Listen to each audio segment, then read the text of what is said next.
জান্নাতি জাহান্নামীকে দেখবে। যদি বলেন কেমনে দেখবে, প্রযুক্তির এই জামানায় বোঝানো সহজ। আপনি তো আপনার আমেরিকা প্রবাসী ভাইটাকেও বাংলাদেশে বসে একেবারে কি করতেছে, কি খাইতেছে সব দেখেন।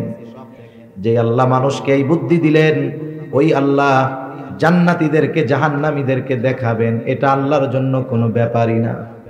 জান্নাতি জাহান্নামের দিকে তাকায় দেখবে, আরে জাহান্নামের মধ্যে তার অনেক আপনজন, প্রিয়জন, বন্ধু বান্ধব, আত্মীয় স্বজন কঠিন শাস্তি ভোগ করতেছে। এই দৃশ্যটা দেখবার পর ওই ব্যক্তি, জান্নাতি ব্যক্তি আল্লাহর দরবারে কৃতজ্ঞতার মাত্রা বাড়ায় দিবে, বলবে আল্লাহ আপনি যদি আমার প্রতি দয়া না করতেন, হয়তো আজকে আমাকেও ওদের সাথে জাহান্নামে থাকা লাগতো। আবার জাহান্নামীও জান্নাতীকে দেখতে পাবে। জান্নাতীকে দেখবার পর সে দেখবে জান্নাতের মধ্যে তার অনেক আপনজন, প্রিয়জন, বন্ধু বান্ধব, আত্মীয় স্বজন জান্নাতি নাজ নেয়ামত ভোগ করতেছে, আর সে কঠিন আযাবের মধ্যে আছে। এই দৃশ্যটা দেখবার পর তার আফসোসের কারণ হবে, আফসোস হবে, আফসোস। আর ওই আফসোস তার যন্ত্রণা বৃদ্ধির কারণ হবে। কিসের আফসোস হবে? দুনিয়াতে একই বাজারে ব্যবসা করে, একই মাঠে খেলাধুলা করে, একই স্কুলে লেখাপড়া করে, সব সময় একসাথেই থাকে, কিন্তু একজন নামাজে যায় আর একজন নামাজে যায় না। আছে না নাই এরকম? এখন নামাজি বন্ধু তো জান্নাতে, বেনামাজিটা জাহান্নামে। ও এখন যখন তাকায় দেখবে বন্ধু জান্নাতের নিয়ামত ভোগ করে, তখন আফসোস করবে কি, হায় রে দিনের 18 ঘন্টা বন্ধুর সাথে থাকতাম, এই নামাজ পড়তে যাই তো সর্বোচ্চ 5 ওয়াক্ত মিলাইয়া 1 ঘন্টা, আরে এই 1 ঘন্টা সময় যদি ওর সাথে থাকতাম, তাহলে আজকে আমি ওর সাথে জান্নাতে থাকতে পারতাম। আফসোস এটা কষ্টের কারণ হয়। আফসোসের কারণে বাড়ি ব্যথা, এটাও অন্য না, এটা হৃদয়ের ব্যথা, এটা আরো কষ্টের বেশি। যেমন আমি একটা উদাহরণ দিই যে আসলে কেমনে ব্যথাটা আসে। উদাহরণটা মনে করেন একজন অপরিচিত ব্যক্তি যাকে আপনি জীবনেও দেখেন নাই, সে আপনাকে একটা বকা দিছে। স্বাভাবিক কেউ যদি আমারে আপনারে বকা দেয় খারাপ লাগবে কি লাগবে না? কিন্তু সে যেহেতু অপরিচিত, একবার দিয়ে চলে গেছে, 2-1 ঘন্টা পরে ওইটা আমার আর মনে থাকবে না, স্বাভাবিক হয়ে যাবে। ওই একই বকাটা, একই শব্দটা যদি আপনার কোনো বন্ধু আপনাকে দেয়, বলেন তো আগে অপরিচিত লোক বকা দেওয়ায় যেই কষ্ট পেয়েছেন, বন্ধু দেওয়ার পরে কষ্ট বেশি লাগবে না কম লাগবে? আবার হুবহু ওই শব্দটা যদি আপনার সন্তান আপনার ব্যাপারে ব্যবহার করে, বলেন তো কষ্ট আগের চাইতে বেশি লাগবে নাকি কম লাগবে? শব্দ এক, শুধুমাত্র ব্যক্তির পরিবর্তনের কারণে একটা সময় যদি সন্তান ওই শব্দটা বাবার জন্য বলে, ওই কথাটা কথা থাকবে না, বিষাক্ত তীর হয়ে বাবার বুকের মধ্যে বদ্ধ হবে। শব্দ এক, শুধুমাত্র ব্যক্তির পরিবর্তনের ক্ষেত্রে ওই শব্দের আঘাত কঠিন থেকে কঠিনতর হয়ে যায়। এজন্য তাদের আফসোস কষ্ট বৃদ্ধির কারণ হবে, আফসোস করবে, কেন গেলাম না। আল্লাহ তাআলা শুধু দেখা নয়, উভয় দলের মধ্যে কথাবার্তার ব্যবস্থা করে দিবে। আল্লাহ তাআলা বলেন, ফি জান্নাতিন ইয়াতাসাআলুনা আনিল মুজরিমিন। জান্নাতীরা পরস্পর মুজরিমদের কাছে জানতে চাইবে, প্রশ্ন করবে, মা সালাকাকুম ফি সাকার, কোন কারণে তোমরা সাকারের অধিবাসী হইলা, কোন কারণে তোমরা জাহান্নামী হইলা। এইবার তাদের এই প্রশ্নের জবাবে জাহান্নামীরা তাদের জাহান্নামে যাওয়ার কারণ বলবে। 1 নাম্বার কারণ বলবে, ক্বালু লাম নাকু মিনাল মুসাল্লিন। 1 নাম্বার কারণ আমরা জাহান্নামে আসার, যে আমরা মুসল্লি ছিলাম না। মুসল্লি কাকে বলে? বলে সপ্তাহে 1 দিন মসজিদে হাজিরা দিলে কিন্তু সে মুসল্লি নয়। আমাদের ঢাকা শহরে 10 তলা মসজিদও আছে, জুমার দিন 10 তলা ভরে যায়, ওই বিল্ডিং এর ছাদটাও ভরে যায়, মসজিদের ছাদ। এরপরে সামনের যেই রাস্তা, 10 তলা বিল্ডিং, মসজিদের মধ্যে যত মানুষ, রাস্তায় তার চাইতেও বেশি। প্রত্যেকটা মহল্লার মসজিদের মধ্যে এই অবস্থা। চিন্তা করে দেখেন এত নামাজি আসছে কোথার থেকে? অবশ্যই ওই মহল্লার মধ্যে এত মুসলমান আছে বিধায় এত মানুষ, ঠিক কিনা গো? আফসোসের ব্যাপার, যেই মহল্লার 5 তলা 7 তলা 10 তলা মসজিদ, জুমার দিন লোক ধরে না, রাস্তাও ভরে যায়, ওই মহল্লার ওই মসজিদে জুমার দিন বিকাল বেলা আসরের নামাজ নিচের কাতারগুলো ভরে না, ঠিক কিনা গণ? তাহলে সপ্তাহে একদিন মসজিদে হাজিরা দিলে সে মুসল্লি নয়। মুসল্লি হলো সে শত ব্যস্ততা থাকার পরেও যেই লোকটা কখনো নামাজ বাদ দেয় না। আর আসল মুসল্লি সে যে কর্মেই ব্যস্ত থাক, তার অন্তর মসজিদের সাথে একটা কানেকশন থাকে। হাদিসের মধ্যে আসছে কিয়ামতের দিন সূর্য তো একেবারে কাছে থাকবে। সূর্য এখন 9,30,00,000 মাইল দূরে। বিজ্ঞান বলে সূর্যের শীতল দিক যেটা, সেটা পৃথিবীর দিকে দেওয়া। তাই এই সূর্যের তাপ গরমের দিন আমাদের দেশে সহ্য করা কত কষ্ট। ওই সূর্যটা কিয়ামতের দিন একেবারে কাছে থাকবে এবং গরম দিকটা হাসরবাসীর দিকে থাকবে। নবীজি বলেন ওই দিন কোথাও কোনো ছায়া থাকবে না আরশের ছায়া ছাড়া। আরশের ছায়ায় 7 শ্রেণীর মানুষ স্থান পাবে। নবীজি বলেন এই 7 শ্রেণীর মধ্য থেকে এক শ্রেণী রাজুলুন কলবুহু মুআল্লাকুন ফিল মাসাজিদ। ওই ব্যক্তি আরশের ছায়ায় স্থান পাবে যার অন্তর সর্বদা মসজিদের সাথে লাগানো থাকতো। সে মসজিদে থাকতো তা নয়, বরং তার অন্তর মসজিদের সাথে লাগানো থাকতো। আপনাদের এলাকায় অনেক যুবক, অনেকে আছে না প্রবাসে আছে না বিদেশে, মাঝে মধ্যে দোস্তরে ফোন দেয়, মার কাছে ফোন সৌদি আরব, কিন্তু আমার মনটা তো বাসার মধ্যে পড়ে রয়েছে। আমার দেহটা সৌদি কিন্তু আমার মন কোথায়? বলে মন তো আমার বাড়িতে পড়ে রয়েছে। একজন মুসল্লি সে যেখানেই যাক না কেন, কর্ম করে যা করে করুক, তার মন পড়ে থাকে মসজিদের সাথে। এজন্য সে যেখানেই যাক, যখনই নামাজের সময় হয়, সব ব্যস্ততাকে উপেক্ষা করে সে আগে মসজিদে গিয়ে হাজিরা দেয়, ঠিক কিনা বলে? নাইলে তার অন্তরের মধ্যে প্রশান্তি আসে না। এখন আমাদের সমাজে মানুষ নামাজ পড়ে না, এ সংখ্যাটাই বেশি। 5 ওয়াক্ত নামাজ না পড়ার সংখ্যাই বেশি। এখন কেন পড়ে না? না পড়ার যে কারণগুলো, এর মধ্যে অন্যতম একটি কারণ, মানুষ রুজি রোজগার করতে গিয়া নামাজ পড়ার টাইম পায় না। সিএনজি ওয়ালাকে জিজ্ঞাসা করেন নামাজ পড়ো না কেন? বলে আমি তো গাড়ি চালাইয়াই শেষ করতে পারি না, নামাজ পড়বো কোন সময়? আপনি চাকরিজীবীকে জিজ্ঞাসা করেন নামাজ পড়তে পারো না কেন? বলে ডিউটি করেই শেষ করতে পারি না, নামাজ পড়বো কোন সময়? ব্যবসায়ীকে জিজ্ঞাসা করেন নামাজ পড়ো না কেন? বলে ব্যবসার ব্যস্ততা, কাস্টমারের চাপ, নামাজ পড়ার টাইমই পাই না। এইরকম কথা বলনেওয়ালা লোক সমাজে আছে না নাই?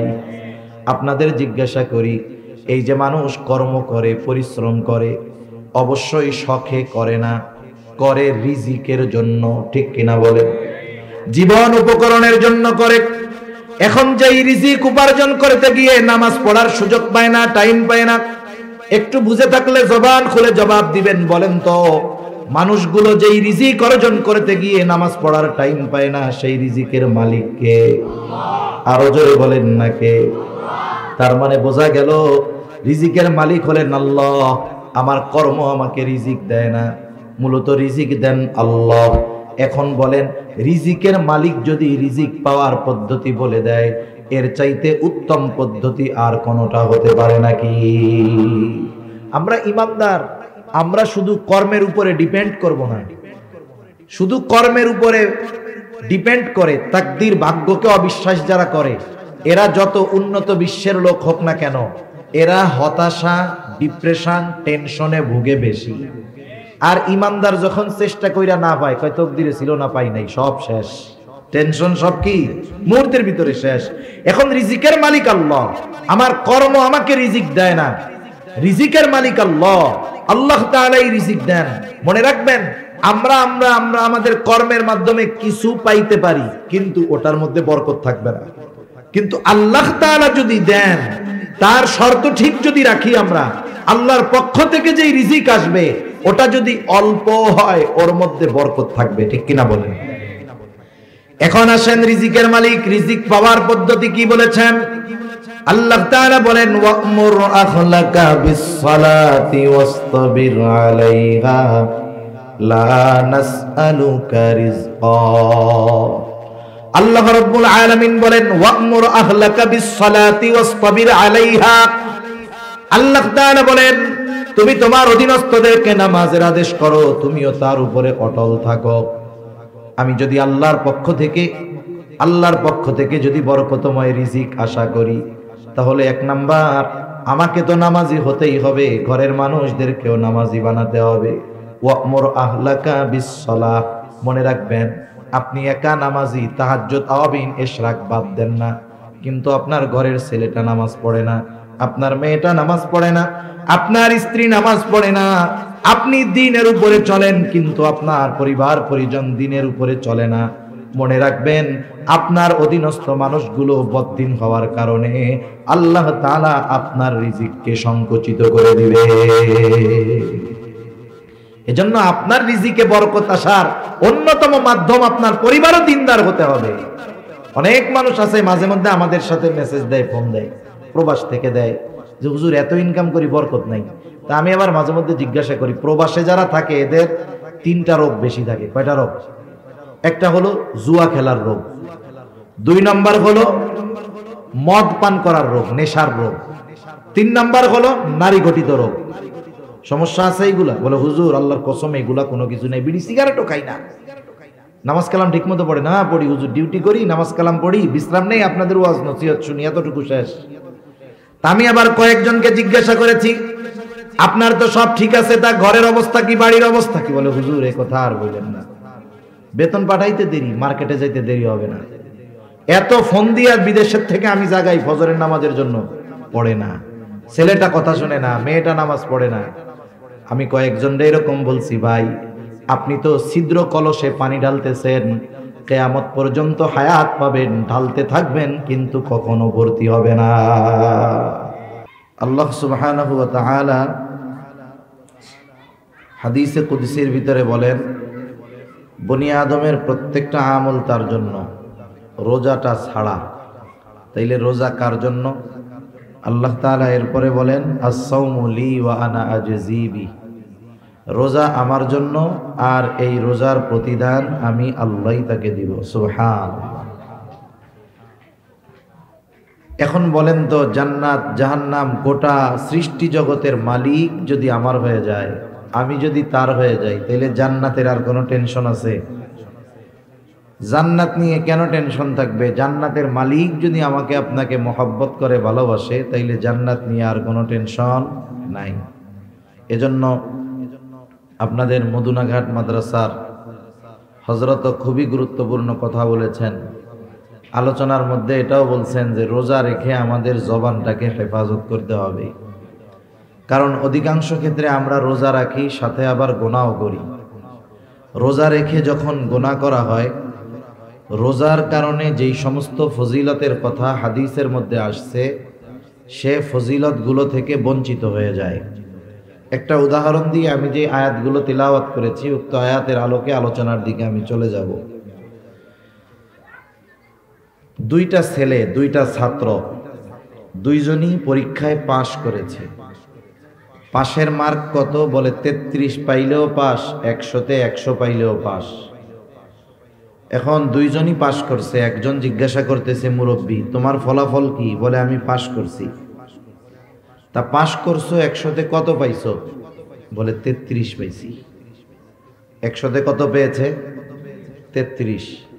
যে 33 পেয়ে পাশ করে, ও মানুষের সামনে এটা বলতেও তার লজ্জা লাগে, ঠিক কিনা বলেন?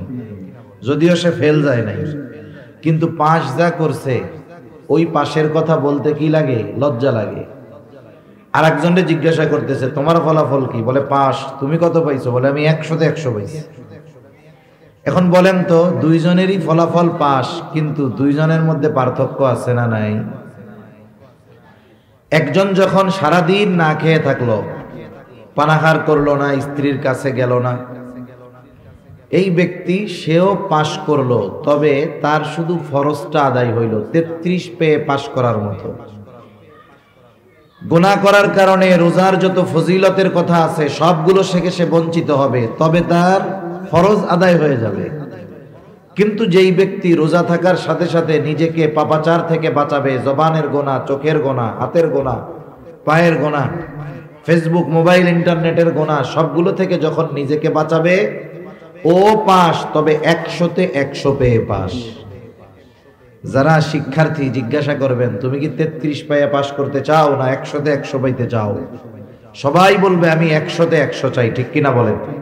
যেহেতু এই একটা মাস আল্লাহ সুবহানাহু ওয়া তাআলা আমাদের জন্য রোজা ফরজ করেছেন, রোজার প্রতিদান নিজে দেওয়ার ঘোষণা দিয়েছেন।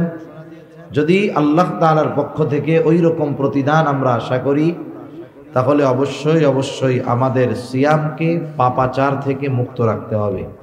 আল্লাহ তাআলা তৌফিক দান করেন, সকলে বলি আমিন। সম্মানিত উপস্থিতি, আমি সূরা মুদ্দাথির থেকে কয়েকটা আয়াত তিলাওয়াত করেছি। আয়াতগুলোকে সামনে রেখে কিছু কথা আপনাদের খেদমতে পেশ করার ইচ্ছা পোষণ করেছি। সর্বোপরি কথা হলো, এ দুনিয়াতে আমরা কেউ থাকবো না। এ দুনিয়া থেকে একদিন আমাদের সকলকে চলে যেতে হবে। এ দুনিয়াতে হাজারো মতের মানুষ আছে, হাজারো ধর্মের মানুষ আছে, হাজারো বিশ্বাসের মানুষ আছে।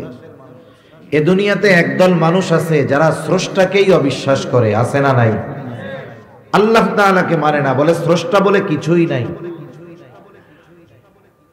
যত মতের, যত কথার, যত দলে বিভক্ত হোক না কেন মানুষ, যত মতানৈক্য মানুষের মধ্যে থাকুক না কেন, গোটা দুনিয়ার সব মানুষের মধ্যে একটা বিষয় নিয়ে কোনো মতানৈক্য নাই, যেটার নাম হলো মৃত্যু, ঠিক কিনা বলেন? এই মৃত্যু নিয়ে কোনো মতানৈক্য নাই। নাস্তিক আস্তিক, মুসলিম অমুসলিম সকলেই এটা মানে যে এ দুনিয়ায় আসছি, একদিন দুনিয়া থেকে চলে যেতে হবে। বাস্তবতা হলো আমাদের প্রত্যেকের একটা নির্ধারিত সময় আছে, হায়াত আছে, মেয়াদ আছে। আমি আপনি যখন মায়ের গর্ভের ভিতরে আল্লাহ তাআলা রূহ ফুকায়া দিলেন ফেরেশতারে দিয়া, এই দেহের সাথে রূহটা কতদিন থাকবে, এই দুনিয়াতে আমার অবস্থান কতকাল হবে, ওই দিনই আল্লাহ সুবহানাহু ওয়া তাআলার পক্ষ থেকে নির্ধারিত হয়ে গেছে। আরেকটা বিষয় হলো, আমাদের মূল হলো রূহ। রূহ যখন বের হয়ে যায়, এই দেহটার কোনো দাম নাই। দাম আছে বলেন? মনে করেন আপনি এখানে আসছেন, আপনার ঘর বাড়ি সব আছে, আপনার জন্য আপনার ঘরের মানুষ বিছানা রেডি করে রাখতেছে যে মাহফিল থেকে এসে ঘুমাবে, নামাজ পড়বে ফজরের। আল্লাহ না করুন, আপনি যদি এখন মারা যান, কেউ যদি মারা যায়, তার স্ত্রীকে এই কথা বলবে নাকি যে এত কষ্ট করে বিছানাটা করে রাখছি, আজকে রাত্রটা দেহ এই বিছানার মধ্যেই থাক? রাখবে? ঘরে আর ঢুকাবে না, মসজিদ থেকে খাটিয়া বের করে ওখানে শোয়া বাহিরে ফালায় রাখবে, অথচ আপনার ঘর, আপনার টাকায় বানানো সব। এই দেহটার কোনো দাম নাই। মূল হলো রূহ। আর রূহ কি হয়? রূহ শুধু স্থান পরিবর্তন করে, রূহ ধ্বংস হবে না। কারণ আল্লাহ তাআলা যেমন চিরন্তন, রূহ যেহেতু আল্লাহ তাআলার নির্দেশ, এই রূহ এটাও চিরন্তন, এটার কোনো ধ্বংস নাই, দেহ শেষ হয়ে যাবে। যেমন আমরা প্রথমে ছিলাম রূহের জগতে। আল্লাহ তাআলা যখন আদম আলাইহিস সালামের পৃষ্ঠদেশ থেকে কিয়ামত পর্যন্ত যত মানুষ আসবে, সকলের রূহ আল্লাহ তাআলা একত্রে বের করেছেন। এরপরে রূহের জগৎ, ওইখান থেকে আসলাম আলমে বতন, আলমে আরওয়াহ থেকে আলমে বতন, আলমে বতন থেকে এখন আছি আলমে দুনিয়ায়। এখানে একটা নির্ধারিত কাল অতিবাহিত হওয়ার পর এখান থেকে আবার আমরা স্থানান্তরিত হয়ে যাব। আমাদের প্রত্যেকেরই হায়াত নির্ধারিত, নির্দিষ্ট আছে, কিন্তু আমাদের জানা নাই। এই যে বোতলের গায়ে লেখা থাকে যে এই পানিটার মেয়াদ কতদিন, এই যে লেখা আছে, আমরা এটা দেখে বুঝতে পারি যে এটা আমার জন্য কেনা উচিত হবে কিনা, কেনা যাবে কিনা, খাওয়া যাবে কিনা। আমাদেরও একটা নির্ধারিত মেয়াদ আছে, আছে ঠিক, কিন্তু সেটা আমাদের কারো জানা নাই। এজন্য আমাদের উচিত সব সময় প্রস্তুত থাকা, কারণ ওই সময়টা যখন চলে আসবে, আমি আপনি যত সুস্থ থাকি না কেন এ দুনিয়ায় থাকতে পারবো না। আবার ওই সময় আসার আগে আমি আপনি যত অসুস্থ হই না কেন, আমি আপনি মরবো না। একেবারে যথাসময়ে মৃত্যুর ফেরেশতা মালাকুল মাউত হাজির হয়ে যাবে। এক মুহূর্ত আগেও আসবে না, এক মুহূর্ত বিলম্বও করবে না। আল্লাহ তাআলা বলেন, ফাইদা জাআ আজালুহুম লা ইস্তাখিরুনা সাআতাও ওয়া লা ইস্তাকদিমুন। আল্লাহ রাব্বুল আলামিন জানায় দেন, একেবারে যথা সময়ে মৃত্যু চলে আসবে, এক মুহূর্ত আগেও মৃত্যু হবে না, এক মুহূর্ত বিলম্ব হবে না। যখন আমার আপনার দেহ থেকে রূহটাকে মালাকুল মাউত বিচ্ছিন্ন করে ফেলবে, এই দেহটা অচল নিশ্চল হয়ে যাবে। আমাদের অঞ্চলে যখন মানুষ মারা যায়, মসজিদের মধ্যে ঘোষণা করে, অমুক এলাকার অমুক আজ বিকাল 5 ঘটিকার সময় ইন্তেকাল করিয়াছে, আগামী দিন সকাল 8টায় অমুক স্থানে তার জানাজা অনুষ্ঠিত হবে। অতএব সকল ধর্মপ্রাণ মুসলমানদেরকে উক্ত মারহুমের রূহের মাগফিরাত কামনায় তার জানাজায় শরীক হওয়ার জন্য বিশেষভাবে অনুরোধ করা গেল। এই রকম প্রচার আপনাদের অঞ্চলে করে না? এখন আমরা অনেকের ব্যাপারে এই খবরটা শুনি, একদিন আমার খবরও মানুষে শুনবে। এই খবর বলার সময় একটা শব্দ বলে ইন্তেকাল, এটা হলো আরবি শব্দ, অর্থ হলো স্থানান্তরিত হওয়া। কি বলে? বলে আব্দুর রহিম ইন্তেকাল করিয়াছে। তার মানে ওই রূহ, ওটা মূল, ওটার নামই হলো আব্দুর রহিম। কারণ রূহ যখন আমার আপনার দেহ থেকে বের হয়ে যায়, কেউ ওই নিষ্প্রাণ দেহটাকে নাম ধরে ডাকে না, ওটাকে তখন বলে লাশ। মানে যার মধ্যে কিছুই নাই, কি নাই, সব আছে, বলে আসলটাই তো নাই, রূহই তো নাই। তাহলে মূল কথা হলো আমাদেরকে এই দুনিয়ার জগৎ থেকে স্থানান্তরিত হয়ে নতুন আর এক জগতে পদার্পণ করতে হবে, যেই জগতের নাম হলো আলমে বরজখ, লোকচক্ষুর অন্তরালের এক জগৎ। ওই জগৎটা কেমন? বলে দুনিয়ায় যার আমল যেমন, আলমে বরজখটা তার জন্য তেমন। দুনিয়ায় একজন ঈমান এনেছে, নেক আমল করেছে, ভালো কাজ করেছে, অবশ্যই তার আলমে বরজখটা তার জন্য শান্তির জায়গা হয়ে যাবে। আরেকজন দুনিয়ায় ঈমান আনে নাই, পাপাচারের মধ্যে লিপ্ত থেকেছে, গুনাহ করেছে, মন যা চায় তাই করেছে, বলে আলমে বরজখটা তার জন্য হয়ে যাবে কষ্টের। এই জন্য নবীজি সাল্লাল্লাহু আলাইহি ওয়াসাল্লাম জানায় দেন, আমাদেরকে যখন কবরস্থ করা হবে, কবরে রাখা হবে, আমাদের প্রত্যেককেই 3টা করে প্রশ্ন করা হবে। 1 নম্বর প্রশ্ন, মার রব্বুক, তোমার রবকে। 2 নম্বর প্রশ্ন, আমা দীনুক, তোমার দিন কি। 3 নম্বর প্রশ্ন, নবীজিকে দেখায় বলা হবে, মা হাদার রাজুলুল্লাযী বুইসা ফীকুম, অথবা প্রশ্ন করা হবে, আমার নবিয়ুক, তোমার নবীকে। এই যে 3টা প্রশ্ন আল্লাহ তাআলা কবরের মধ্যে যে করবে, নবীজি অনেক আগে জানায় দিয়েছেন। দুনিয়ার পরীক্ষার প্রশ্ন ফাঁস করা হয় না, প্রশ্ন জানা যায় পরীক্ষার হলে গিয়া। আর কবরের প্রশ্ন কি হবে অনেক আগের থেকে জানায় দেওয়া হলো। বুঝতে হবে, যেই পরীক্ষার প্রশ্ন গোপন থাকে ওই পরীক্ষা মূলত সহজ, কিন্তু যেই পরীক্ষার প্রশ্ন আগেই জানায় দেওয়া হয়, বুঝতে হবে জায়গা মতন গিয়া ওই প্রশ্নের জবাব দেওয়া বড় কঠিন।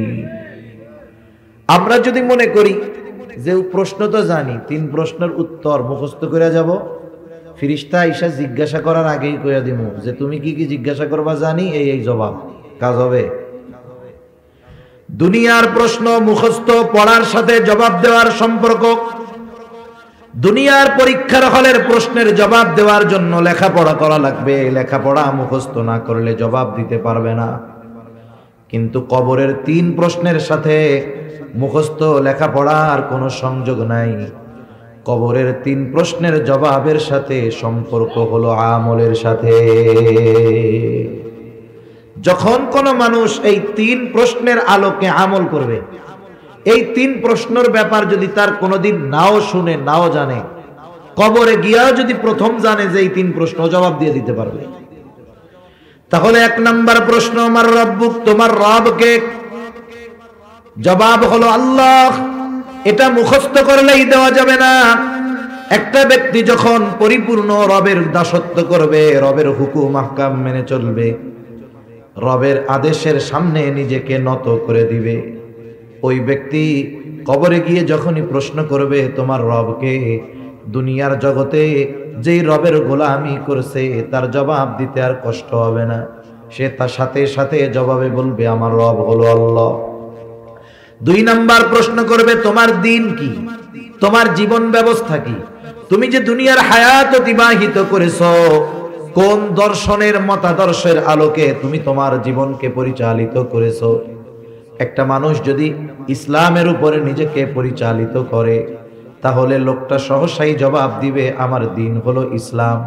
সারা জিন্দেগি ইসলামের বিরুদ্ধাচরণ করে যতই মুখস্থ করে কবরে যাক না কেন, ওকে যখন জিজ্ঞাসা করা হবে ওমা দিনু, ওই ইসলাম বিদ্বেষী কিন্তু জবাব দিতে পারবে না। ইসলামের উপরে যে চলবে সেই জবাব দিতে পারবে আমার দিন হলো ইসলাম। নবীজিকে দেখায় বলা হবে এই ব্যক্তিকে যাকে তোমাদের কাছে প্রেরণ করা হয়েছিল, কে জবাব দিতে পারবে? বলে যে গোটা জিন্দেগি রাসূলের সুন্নাতের আলোকে সাজিয়েছিল, রাসূলের আদর্শে আদর্শিত হয়েছিল, রাসূলের রঙে নিজের জীবনকে রঙ্গিত করেছিল। ওই ব্যক্তি সহজেই জবাব দিবে ইনি হলেন আমাদের নবী মুহাম্মদুর রাসূলুল্লাহ সাল্লাল্লাহু আলাইহি ওয়াসাল্লাম। এছাড়া জবাব দেওয়া সম্ভব নয়।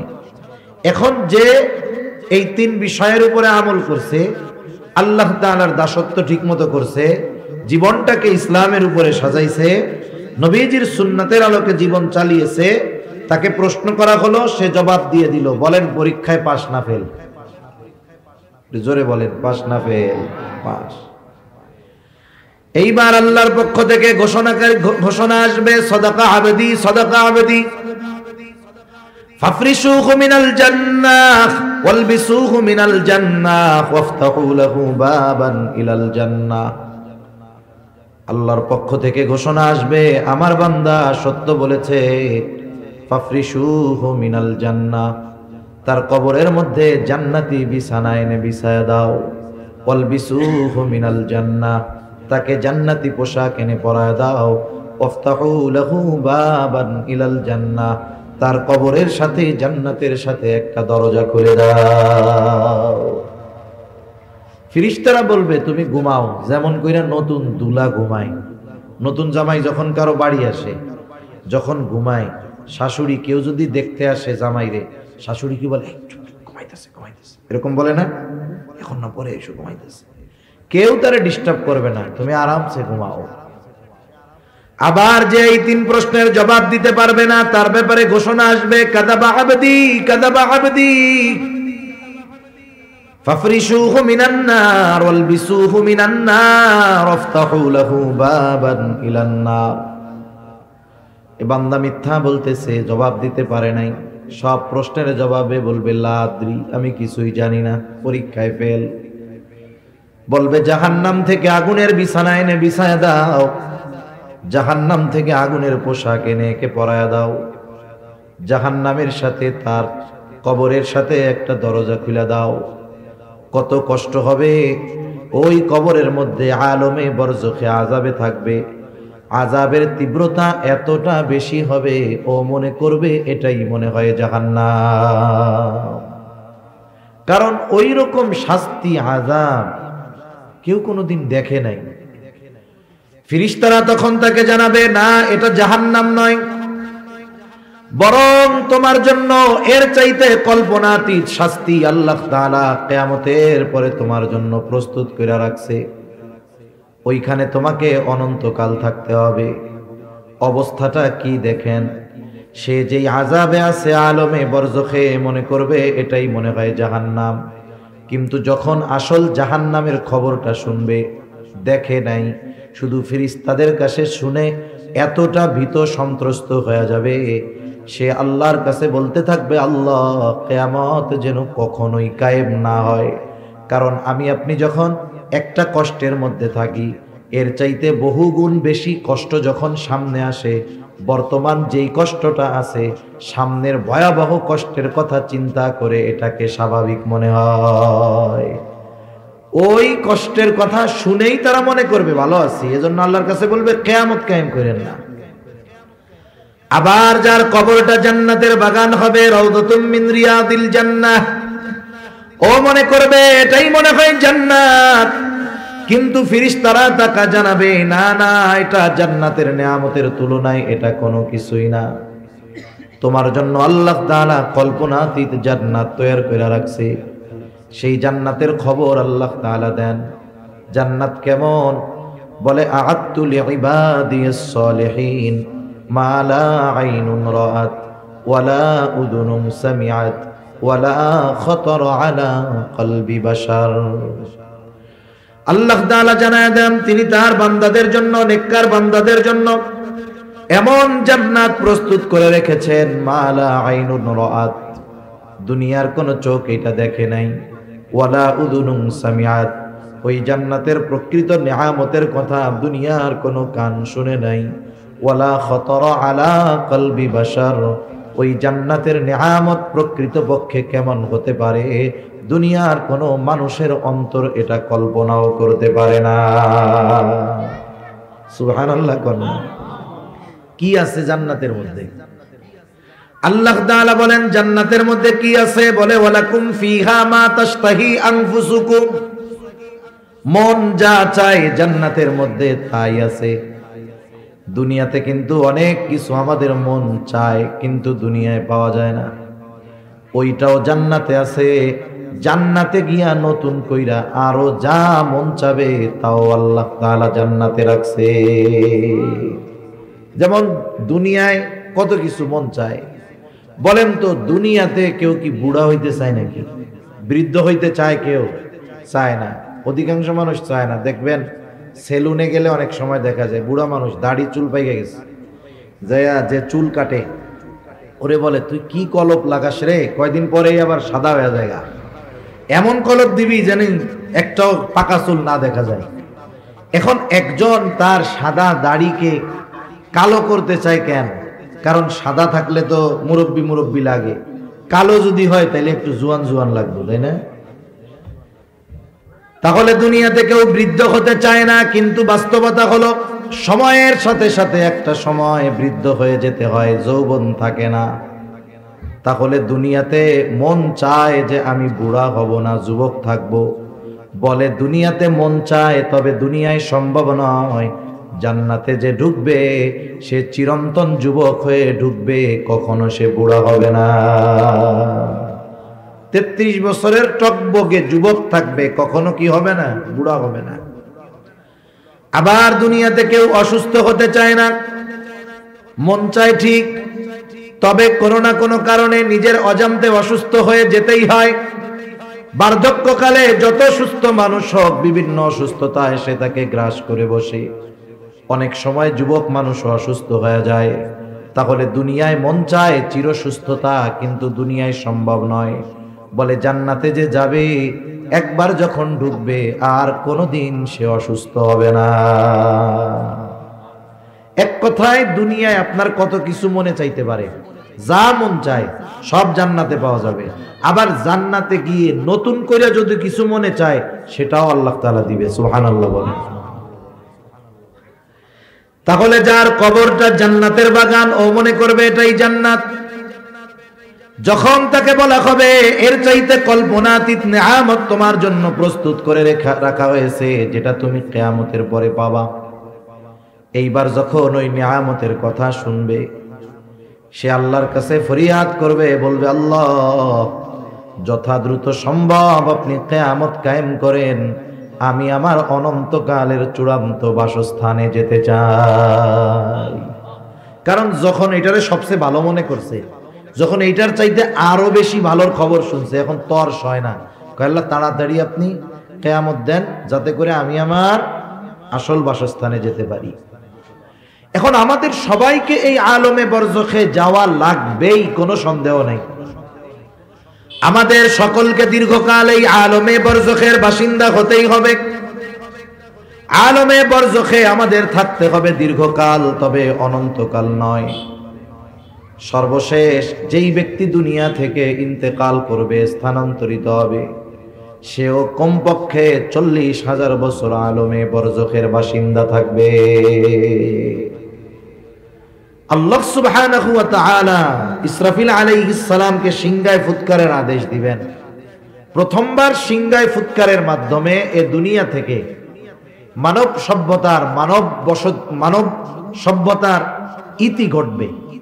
আল্লাহ তাআলা কোরআনুল কারীমের মধ্যে বলেন, ونفخ في الصور فصعق من في السماوات ومن في الأرض إلا من شاء الله ثم نفخ فيه أخرى فإذا هم قيام ينظرون আল্লাহ রাব্বুল আলামিন বলেন, প্রথমবার সিংহায় ফুৎকার দেওয়ার পর ফাসাইকা মান ফিস সামাওয়াতি ওয়া মান ফিল আরদি ইল্লা মান শাআল্লাহ।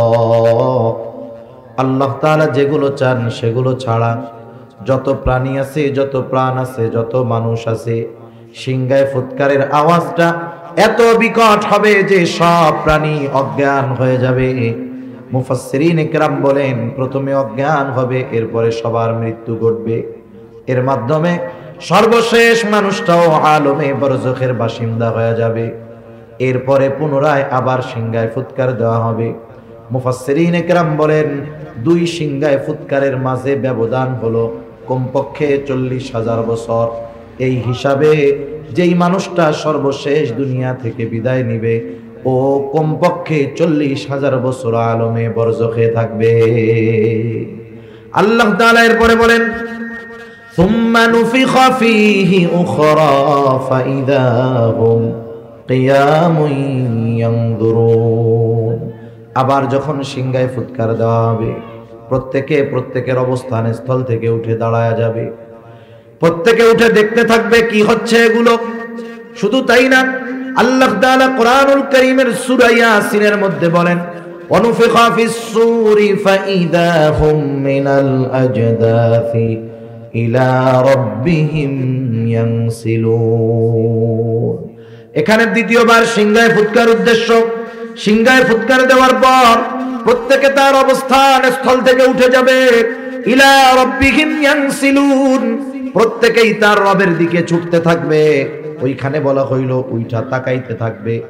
মুফাসসিরিনে কেরাম বলেন, উদ্দেশ্য হলো উঠবে, তাকাইয়া ডানে বামে দেখবে কি হচ্ছে, এরপরে অটোমেটিক তারা তাদের রবের দিকে ছুটতে থাকবে। কেমন অবস্থা হবে ওই দিন? মানুষেরা উঠবে, এতটা ভীত সন্ত্রস্ত থাকবে, যার কবরে আযাব ছিল সেও কবরের আযাবের কথা ভুলে যাবে। একদল মানুষ বলবে, কি বলবে? ইয়া ওয়াইলানা মান বাআসানা মিন মারকাদিনা, হায় দুর্ভোগ, কে আমাদেরকে আমাদের অবস্থান স্থল থেকে জাগায়া দিল। মাম বাআসানা, কে জাগায়া দিল? বলে জাগায়া দেয় কারে? বলে যে ঘুমায় থাকে তাকে। একজন সজাগ ব্যক্তিকে আপনি ডেকে উঠাতে পারবেন না, কিন্তু যে ঘুমায় থাকে তাকে ডাক দিয়া উঠাইতে পারবেন।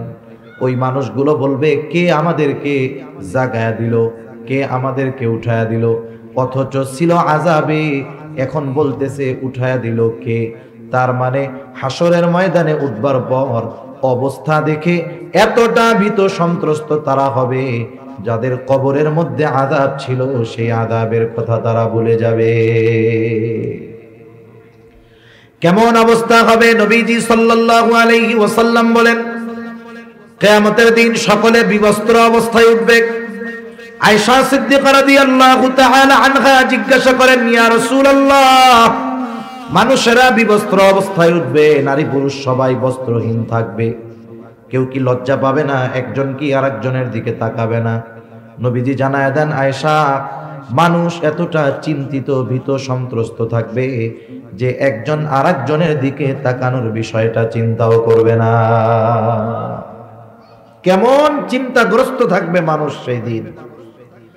ওই মানুষেরা বলবে, ইয়া ওয়াইলানা মান বাআসানা মিন মারকাদিনা, হায় দুর্ভোগ, কে আমাদেরকে আমাদের অবস্থান স্থল থেকে জাগায়া দিল? মুমিনরা অথবা ফেরেশতারা তাদের এই কথার জবাবে বলবে, হাযা মা ওয়া'আদার রহমানু ওয়া সাদাকাল মুরসালুন। এটা হলো দয়াময়ের সেই প্রতিশ্রুত দিবস, যেই দিবসের ওয়াদা তিনি দিয়েছিলেন। শুধু তাই না, ওয়া সাদাকাল মুরসালুন, রাসূলগণ এই দিবসের সত্যায়ন করেছিলেন। প্রত্যেক নবী রাসূল তার উম্মতকে আখিরাতের কথা, কিয়ামতের কথা বলেছে কি বলে নাই? এটাই হলো এই দিবস, যেই দিবসের এক নাম হলো ইয়াউমুল কিয়ামাহ। এটাই হলো ওই দিবস যেই দিবসের এক নাম হলো ইয়াউমুল হাসর। এটাই হলো ওই দিবস যেই দিবসের আর এক নাম হলো ইয়াউমুল জাযা। এটাই হলো সেই দিবস যেই দিবসের আর এক নাম হলো ইয়াউমুদ্দিন। ইয়াউমুল হাসর একত্রিতকরণ দিবস। পৃথিবীর শুরু থেকে নিয়ে শেষ পর্যন্ত যত মানুষ আছে, ছিল, আসবে, সকলকে ওই দিন আল্লাহ তাআলা একত্রিত করবেন। বলে ইয়াউমুল জাযা, প্রতিদান দিবস। ওই দিন আল্লাহ তাআলা প্রত্যেকটা মানুষের তার দুনিয়ার কর্মের পূর্ণ প্রতিদান দিবেন। আল্লাহ তাআলা বলেন, ওয়া ইন্নামা তুওয়াফাউনা উজুরাকুম ইয়াউমাল কিয়ামাহ ফামান যুহজিহা আনিন নার ওয়া উদখিলাল জান্নাতা ফাকাদ ফাজ। আল্লাহ রাব্বুল আলামিন বলেন, মানুষকে তার কর্মের পূর্ণ প্রতিদান দেওয়া হবে কিয়ামতের দিন। মূল কথা হইল, মানুষকে তার দুনিয়ার কর্মের পূর্ণ প্রতিদান আল্লাহ তাআলা কিয়ামতের দিন দিবেন। দুনিয়ায় আল্লাহ তাআলা কোন মানুষকে তার ভালো কর্ম হোক আর মন্দ কর্ম হোক, এর প্রতিদান পরিপূর্ণভাবে আল্লাহ তাআলা দুনিয়ায় দেয় না। অনেক সময় অনেক মানুষ ভালো কাজ করে, নেকের কাজ করে, গুনাহ, ঠিক কিনা বলেন? আবার দুনিয়াতে অনেকে মন্দ কাজ করে, গুনার কাজ করে। ঘুরে ফিরে কি দেখা যায়? বলে যারা জুলুম করে, যারা অত্যাচার করে, দুর্নীতিবাজ, এরা বাঁচেও বেশি দিন, অসুস্থ সহজে হয় না, দুনিয়াতে এদের প্রভাব প্রতিপত্তিও বেশি থাকে, ঠিক কিনা বলেন? আমরা অনেক সময় আফসোস করি, আরে এত জুলুম করে, এটা মরেও না, কোনো আযাবও আসে না। জালেম যখন জুলুম করে, ওর জুলুমের মাত্রা বাড়ার দ্বারা আমরা তো আশাহত হই, কিন্তু আল্লাহ তাআলা জালেমকে বেশি জুলুম করার সুযোগ দেন কেন? কারণ ও যত বেশি জুলুম করবে, ওকে তত বেশি শাস্তি দেওয়া যাবে, ঠিক কিনা বলেন? মূলত ওর শাস্তি বেশি দেওয়ার জন্য ওকে জুলুম করার সুযোগ আল্লাহ তাআলা দেয়। এজন্য যখন কোনো পাপাচারী জালেম সে দীর্ঘ হায়াত পায়, সুস্থ থাকে, এটারে নেয়ামত মনে করার সুযোগ নাই। কিন্তু জালেমরা কিন্তু নেয়ামত মনে করে। ও অসুস্থ হয় না, পাপ করতেছে, আবার ভালোই আছে, ও মনে করে আল্লাহ মনে করে খুব ভালোবাসে। আসলে কি বিষয়টা তাই? তাইলে তো আল্লাহর কাছে প্রিয় এক বান্দা ফেরাও, 400 বছর তার সর্দি টর্দি কিচ্ছু লাগে নাই, তাহলে বড় বুজুর্গ হয়ে যেত না? কিন্তু আল্লাহ তাআলা ওরে সুযোগ দিছে কেন? শাস্তি বেশি দেওয়ার জন্য। দুনিয়াতে এই জন্য যারা জালেম আছে, আমরা যত দেখি না কেন, মনে করি না কেন যে আল্লাহ তাআলা এদেরকে ছাড় দেয়, আসলে তা না, ছেড়ে দেবেন তা না। আল্লাহ তাআলা দুনিয়াতে পাপ করার সুযোগ দিয়েছেন যাতে আখিরাতে শাস্তি বেশি বেশি দিতে পারেন। আবার এই যে দুনিয়ায় যারা নেকের কাজ করতেছে, মূল প্রতিদান আল্লাহ তাআলা আখিরাতে দিবেন। এই জালেমের জুলুমের যেই মূল প্রতিদান, পূর্ণ প্রতিদান আল্লাহ তাআলা তাকে আখিরাতে দিবে। দুনিয়ায় তো অনেক মানুষ এমন হবে, যেমন দোয়ার কথা বুজুর্গানে দিন বলেন, একটা মানুষ যখন দোয়া করে, দোয়ার প্রতিদান আল্লাহ তাআলা 3 ভাবে দেয়। দোয়া কবুলের কিছু শর্ত আছে, শর্তগুলো ঠিক রেখে যদি সে দোয়া করে, যেমন হারাম খায় না, অন্যেরটা মেরে খায় না, অসম্ভব কিছু আল্লাহর কাছে চায় না। যেমন কেউ যদি আল্লাহর কাছে এই দোয়া করে যে আল্লাহ আপনি তো নূহ আলাইহিস সালাম রে 950 বছর হায়াত দিয়েছেন, আমারে বেশি না 500 বছর দিলে হবে, এই দোয়া কি করা যাবে নাকি? কারণ নবীজি জানিয়েছেন আমার উম্মতের গড় আয়ু হলো 60 থেকে 70, এই জায়গায় আপনি কেন 500 বছর চাইবেন? এজন্য এমন কিছু না চাওয়া যেটা আল্লাহ দিবেন না। এই বিষয়গুলো, কিছু বিষয় আছে, ঠিক রেখে যদি আল্লাহর কাছে দোয়া করা হয়, তাহলে ওই ব্যক্তির দোয়া কবুল হয়, কোনো সন্দেহ নাই। তবে দোয়ার প্রতিদান আল্লাহ তাআলা 3টা স্তরে দেন। কয় স্তরে? প্রথম হলো দোয়া করার সাথে সাথেই আল্লাহ তাআলা কবুল করেন। আপনি আমি আমার আপনার জীবনের অনেক দোয়া আছে যে নগদে করছি, আল্লাহ তাআলার কাছে কবুল হয়ে গেছে। এইরকম নজির আপনি অনেক পাবেন। কথার কথা মনে করেন, একটা উদাহরণ দেই। গভীর রাত, আপনার বাবা, আপনার মা অথবা সন্তান অসুস্থ হয়ে গেছে, রাত বাজে 3টা 4টা, রোগী হসপিটালে নিয়ে যেতে হবে। আপনি যখন এখান থেকে, ঘর থেকে বের হবেন, স্বাভাবিক 2টা 3টার সময় কোনো ধরনের গাড়ি না পাবেন না, এটাই স্বাভাবিক, ঠিক কিনা বলেন? কিন্তু গাড়ি তো প্রয়োজন। আপনি যখন ঘর থেকে বের হবেন, হয়তো হাত উঁচু করবেন না, কিন্তু অন্তরে অন্তরে আল্লাহর কাছে বলবেন, আল্লাহ রে, এখন যদি একটা গাড়ি মিলা যাইতো কতই না ভালো হইতো। গেট খোলা বাহির হইলেন, দেখলেন যে একটা সিএনজি আপনার সামনে আইসা হাজির। কিরে ভাই, কই যাবা? বলে চিটাগাং মেডিকেলে যাব। ওইখান থেকে একজন লোকরে আনতে হবে। তখন আপনি বলবেন কি যে দাঁড়াও, আমার একজন রুগী আছে, সেও যাবে, একটু চিন্তা করেন। আপনি মনে করতেছেন এটা সাধারণ বিষয়, না না, ওই যে বের হওয়ার সময় অন্তরে আল্লাহর কাছে দোয়া করেছেন, ওইটা আল্লাহ তাআলা নগদেই কবুল করে নিছে। এরকম একটা দুইটা না, আপনি আমি যদি খেয়াল করি, আমার আপনার জীবনে হাজার হাজার দোয়া আছে যেটা আল্লাহ নগদে দিয়েছেন। দোয়ার দ্বিতীয় অবস্থা হয় আল্লাহ তাআলা নগদে দেন না, দুনিয়ায় দেন, তবে একটু বিলম্বে দেন। আপনি সেই 2000 সাল থেকে দোয়া করতেছেন, আল্লাহ আমার একটু আপনার ঘরটা জিয়ারত করার তৌফিক দেন, নবীর রওজার পাশে দাঁড়াইয়া সরাসরি সালাম দেওয়ার তৌফিক দেন। আবেগ দরদ মোহাব্বত নিয়ে দোয়া করতেছেন, দোয়া চালায় গেছেন, দোয়া তো কবুল হয়ে গেছে, কিন্তু আল্লাহ তাআলা আপনাকে 2023 সালে 24 সালে বাইতুল্লাহ জিয়ারতে পাঠাইলো। তার মানে আল্লাহ সুবহানাহু ওয়া তাআলা দোয়া কবুল করেছে, কিন্তু যেটা চাইছেন এটা দিয়েছে বিলম্বে। আবার কিছু দোয়ার অবস্থা হবে এরকম, আল্লাহ তাআলা নগদেও দিবেন না, দুনিয়াতে বিলম্বেও দিবেন না, ওটা আখিরাতের জন্য আল্লাহ জমা করে রাখবে। বুজুর্গানে দিন বলেন, যখন মানুষকে আমল নামা দেওয়া হবে, প্রত্যেকটা মানুষ তার আমল আর ওই আমলের বিনিময়ে সওয়াব দেখতে পাবে। এক জায়গায় দেখবে বিশাল এক ইবাদতের ভান্ডার, এত বড় সওয়াবের ভান্ডার, এটা কোথা থেকে আসলো?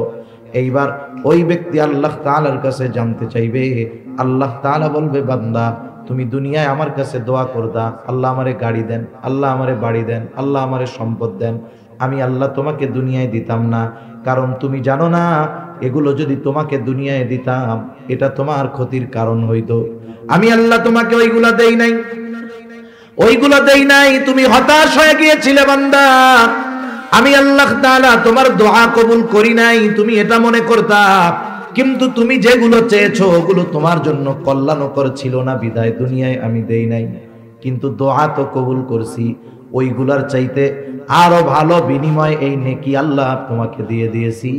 এইবার ওই বান্দা তখন আল্লাহর কাছে বলবে, আল্লাহ তাইলে দুনিয়ায় আপনি যেইগুলো দিয়েছিলেন ওইগুলো দুনিয়ায় না দিয়ে আখিরাতের জন্য জমা রাখলে ভালো হইতো। এজন্য দুনিয়া চাই আমরা অনেক কিছু, দুনিয়ায় আল্লাহ তাআলা ওই দুনিয়ার ওই বস্তুটা আমারে দেয় না, হতাশ হয়ে যাই, না না, যেগুলো পাবো আখিরাতে ওই দুনিয়াবি ওই বিষয়গুলো পাওয়ার কারণে হতাশ হব। আল্লাহর তখন বলো দুনিয়াবি ওই বিষয়গুলো দুনিয়ায় না দিয়া আমার জন্য আখিরাতে রেখে দিতেন, এটাই ভালো হইতো। কোন কথার থেকে জানি গেলাম এদিকে, যে আমরা আল্লাহ তাআলার কাছে চাই যে আল্লাহ সুবহানাহু ওয়া তাআলা আসলে বান্দাকে দেন, বান্দার দোয়া আল্লাহ তাআলা কবুল করেন। দোয়ার প্রতিদানটা আল্লাহ তাআলা 3 ভাবে দেয়। এজন্য আল্লাহ সুবহানাহু ওয়া তাআলার কাছে চাওয়ার ক্ষেত্রে শর্তগুলো যদি ঠিক থাকে, আশা করা যায় আল্লাহ সুবহানাহু ওয়া তাআলা বান্দাকে এই বিনিময় থেকে মাহরুম করবেন না। সুবহানাল্লাহ। হাসরের ময়দানের অবস্থার থেকে বলতেছিলাম আর কি, হাসরের ময়দানের মুসিবতটা এমন হবে। আয়েশা সিদ্দিকা রাদিয়াল্লাহু তাআলা আনহা জিজ্ঞাসা করলেন, ইয়া রাসূলুল্লাহ, মানুষেরা কি লজ্জা পাবে না? নবীজি বলেন, মানুষেরা এত চিন্তিত ভীত থাকবে যে সে কারো দিকে তাকানোর বিষয়টাও সেই দিন চিন্তা করবে না। আল্লাহ সুবহানাহু ওয়া তাআলা ওই দিন একত্রিত কেন করবেন এই কথার থেকে গিয়েছিলাম যে ইয়াউমুল জাযা, প্রতিদান দিবস। আল্লাহ তাআলা ওই দিন মানুষকে তার দুনিয়ার কর্মের পূর্ণ প্রতিদান দিবেন। আল্লাহ তাআলা শুধু প্রতিদান দিবেন তা নয়, প্রতিদান দেওয়ার আগে প্রত্যেকটা মানুষকে তার দুনিয়ার কর্মগুলোর ব্যাপারেও অবগত করবে। আমি দুনিয়ায় কি কাজ করেছি আমার মনে না থাকলেও আল্লাহ তাআলা ওই দিন মনে করায় দিবে। হাসরের ময়দানে কয়েকটা মুহূর্ত হবে সবচাইতে জটিল মুহূর্ত, চিন্তার মুহূর্ত। মানুষগুলো একেবারে ওই সময়ে নিস্তব্ধ নীরব হয়ে যাবে। এর মধ্যে একটা হলো যখন আমল নামা দেওয়ার ঘোষণা দেওয়া হবে। আমল নামা, দুনিয়ায় কি করছি এই আমল নামা ফাইল আমাদের কাছে পৌঁছানোর খবর দেওয়া হবে। একেবারে পিনপতন নীরব হয়ে যাবে, কোনো কথা নাই, সকলে চিন্তিত, না জানি কোন হাতে আমল নামা পাই। আমল নামাগুলো ছেড়ে দেওয়া হবে, কারণ আমার আপনার সাথে সর্বদা আমার আপনার কর্মগুলোর সাক্ষী সংরক্ষণের লোক সবাই আছে, ফেরেশতারা আছে। আমার কর্ম, আমার কথা, আমার কাজ সব সংরক্ষণ করা হচ্ছে, সাথে সাথে তারাও আমার কর্মগুলোর ব্যাপারে সাক্ষী হচ্ছে। সব প্রস্তুত, কিয়ামতের দিন ছেড়ে দেওয়া হবে। প্রত্যেকের আমলনামা প্রত্যেকের কাছে গিয়ে পৌঁছায়া যাবে। আমারটা অন্যের কাছে, অন্যেরটা আমার কাছে আসবে, বিষয়টা এমন নয়। আমলনামাগুলো কেউ ডান হাতে পাবে, কেউ বাম হাতে পাবে। সকলেই আশা করবে আজকে যেন আমি আমার আমলনামাটা ডান হাতে পাই। কিন্তু বাস্তবতা হলো ইচ্ছা করলেই হবে না, বরং আমলনামা কে ডান হাতে পাবে কে বাম হাতে পাবে এটা তার দুনিয়ার কর্মের উপরেই নির্ভর করবে। একটা বিষয় দেখেন, দুনিয়াতে আমাদের গড় আয়ু 60 থেকে 70 বছর। সবাই তো আর 70 বছর বাঁচে না, কেউ একটু বেশি বাঁচে, এর সংখ্যা কম। কিন্তু 70-এর কম, এটাই সংখ্যা বেশি।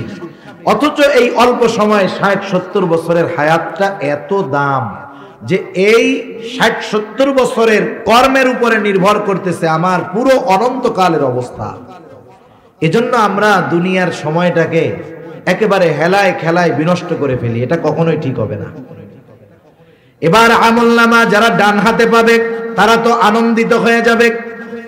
তাদের অভিব্যক্তি কেমন হবে, তারা কতটা আনন্দিত হবে, আল্লাহ তাআলা কোরআনুল কারীমের মধ্যে জানায় দেন। আল্লাহ তাআলা বলেন, ফাআম্মা মান উতিয়া কিতাবাহু বিয়ামিনি ফায়াকুলু হাউম ইকরাউ কিতাবিয়া ইন্নী যানানতু আন্নী মুলাকিন হিসাবিয়া।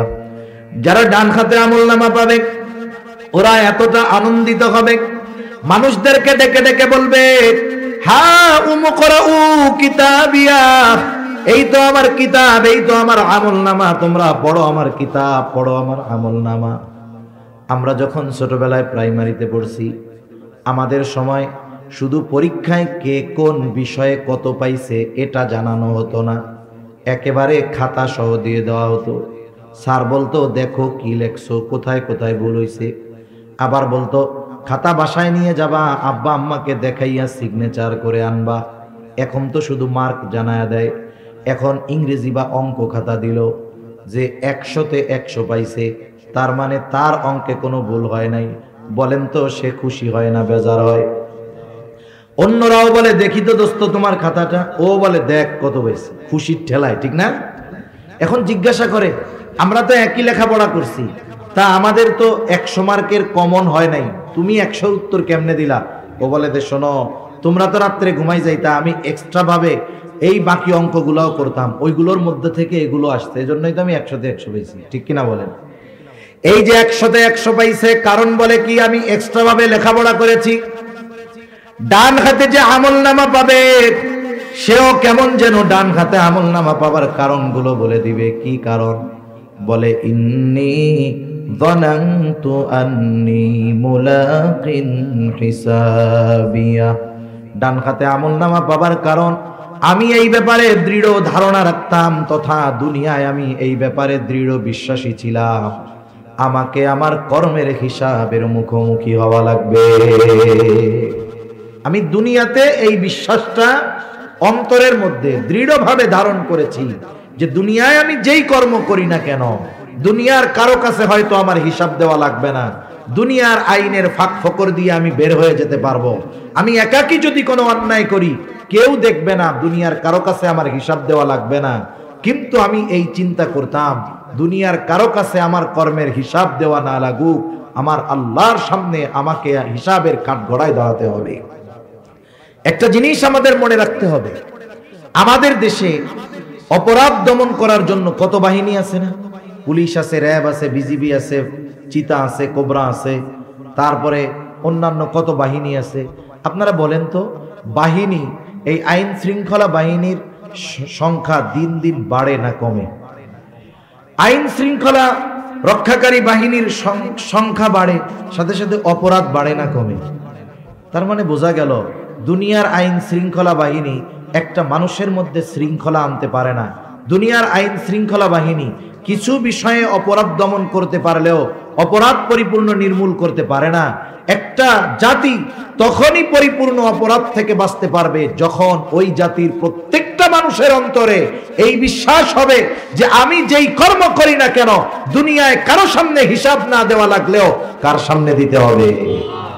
এজন্যই বুজুর্গানে দ্বীনের সাথে থাকার দরকার, এজন্যই আহলুল্লাহদের সাথে সোহবত দরকার। হুজুর সর্বশেষ কথাটা বলে গেছে যে আহলুল্লাহ যারা, আহলে দিল যারা, এদের সাথে কেন থাকতে হবে? বলে ওদের থেকে কিছু আকর্ষণ গ্রহণ করার জন্য। ওই যে যোগ্যতা অর্জন করছে, যে নিজে আল্লাহর ভয়ে পাপাচার থেকে বেঁচে থাকে, মানুষ দেখা না দেখাকে তারা তোয়াক্কা করে না, এই ধরনের মানুষের সংস্পর্শতা আমাদেরকে ওই ধরনের গুণ অর্জনে অনেকটা সহায়ক হবে। এজন্য আমাদের দরকার সৎসঙ্গ দরকার। আল্লাহ তাআলা কোরআনুল কারীমের মধ্যে বলছেন, ইয়া আইয়ুহাল্লাযীনা আমানুত্তাকুল্লাহ ওয়া কুনু মাআস সাদিকিন। হে ইমানদারেরা, তোমরা মুত্তাকি হও। প্রশ্ন যদি করি আল্লাহ কেমনে মুত্তাকি হব? বলে ওয়া কুনু মাআস সাদিকিন, সত্যবাদীদের সঙ্গী হয়ে যাও। এখন আল্লাহ তাআলা এখানে তো বলতে পারতেন আবিদিন, অন্যান্য গুণ আনতে পারতেন, দানশীলদের সঙ্গী হও, আবেদদের সঙ্গী হও। সাদিকিন কেন বলছেন? কারণ সত্যবাদিতা হলো এমন একটা গুণ যেই গুণের মধ্যে বাকি সব গুণ এমনিতেই পাওয়া যায়। সুবহানাল্লাহ বলে। যেমন একটা উদাহরণ দেই, এখন এক গ্রামে একটা ছেলে, ওই গ্রামের সবচাইতে উচ্চ শিক্ষিত হয়েছে। বাংলাদেশের উচ্চ শিক্ষা কি? ধরেন বিসিএস ক্যাডার হয়ে গেছে সে, বাংলাদেশের সর্বোচ্চ শিক্ষিত ব্যক্তি। ঢাকা ভার্সিটি থেকে অনার্স মাস্টার্স কমপ্লিট করে বিসিএস ক্যাডার, বড় চাকরিজীবী। এখন গ্রাম অঞ্চলের মানুষ, এখনো গ্রামের অনেক জায়গায় আছে মুরব্বীরা ম্যাট্রিক আইয়া পাস মনে করে এটা অনেক বড় শিক্ষিত। অথচ এই জামানায় দেখলাম পিয়নের চাকরির জন্য আইয়া পাস লাগে। অবস্থাটা কি? এখন এই ছেলে এত শিক্ষিত, গ্রামের সব মানুষ তারে দেখতে আসছে। ওই মুরব্বীও আসছে। কোন মুরব্বী? যে ম্যাট্রিক পাসকে অনেক বড় শিক্ষিত মনে করে। মুরব্বী মানুষ তো সহজ সরল, সবাই আইসে কথাবার্তা বলে চলে গেছে। মুরব্বী দাঁড়ায় আছে। এখন ওই ছেলেটারে জিজ্ঞাসা করতেছে, বাবা শুনলাম তুমি অনেক বড় শিক্ষিত, তা তুমি কি লেখাপড়া করছো, কি পাস করছো?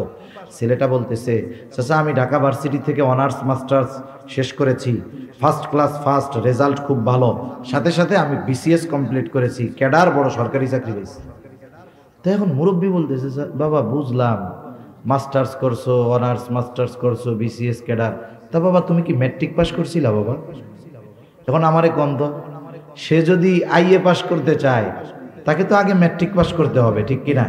এখন কেউ যদি বলে আমি মাস্টার্স কমপ্লিট, তাহলে আমি যদি তারে প্রশ্ন করি, ভাই আপনি অনার্স পাস করছিলেন, তাহলে এই প্রশ্নটা পুরো বোকার মতো প্রশ্ন হবে না? তাহলে যেই ব্যক্তি সত্যবাদিতার গুণ অর্জন করতে পেরেছে তার মধ্যে বাকি সব গুণ এমনিই পাওয়া যায়। যেই ব্যক্তি মাস্টার্স কমপ্লিট করেছে এর নিচে যত কিছু আছে সবগুলো সে এমনি অর্জন করেছে, ঠিক কিনা বলেন? এজন্য আমাদের সোহবত দরকার। আহলে দিল যারা, এদের সাথে যদি থাকি আমার দিলের পরিবর্তন হবে। দেখবেন প্রশাসনের চিন্তা আসবে না, আল্লাহর ভয়ে গুনাহমুক্ত জিন্দেগি গঠন করা সম্ভব হবে। তাহলে সে বলবে ইন্নী যানানতু আন্নী মুলাকিন হিসাবিয়া, আমি এই ব্যাপারে দৃঢ় ধারণা রাখতাম তথা দৃঢ় বিশ্বাস রাখতাম আমাকে আমার কর্মের হিসাবের মুখোমুখি হওয়া লাগবে। এই জন্য দুনিয়ায় আল্লাহর ভয়ে, হিসাবের ভয়ে গুনার থেকে বেঁচে থেকেছি।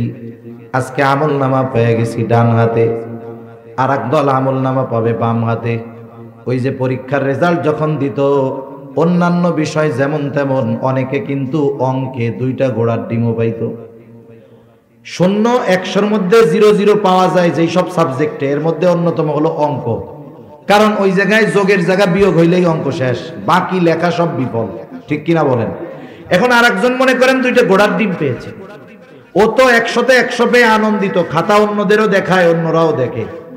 এখন যে 2টা ঘোড়ার ডিম পাইছে, বলেন তো সে খাতা পাওয়ার পরে নিজে দেখবে, অন্যদের দেখাবে? কেউ দেখতে চাইলে তারে দেখাবে?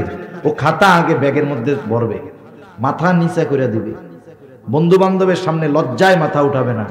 মনে মনে কি বলবে? আমার মনে হয় মনে মনে তখন বলবে, আল্লাহ রে, গতকাল যদি এই সারের বাড়ি আগুন ধরে সব পুড়ে ছাই হয়ে যেত, তাইলে তো কম পক্ষে আমার আজকে এই ঘোড়ার ডিম 2টা পাওয়া লাগতো না।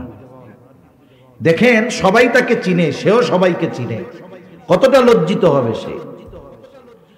যারা বাম হাতে আমলনামা পাবে তাদের অভিব্যক্তি কেমন হবে?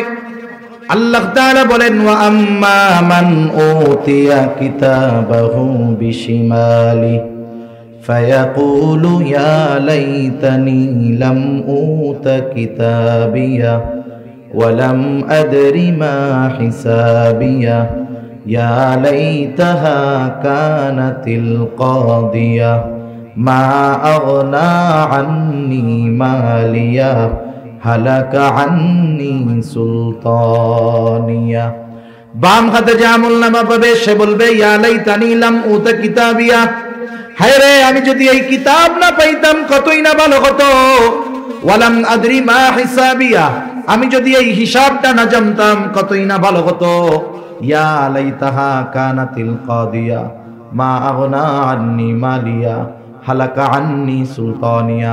ওই যে প্রথমবার মরছিলাম ওই মরাটাই যদি আমার চূড়ান্ত মৃত্যু হয়ে যাইতো কতই না ভালো হতো।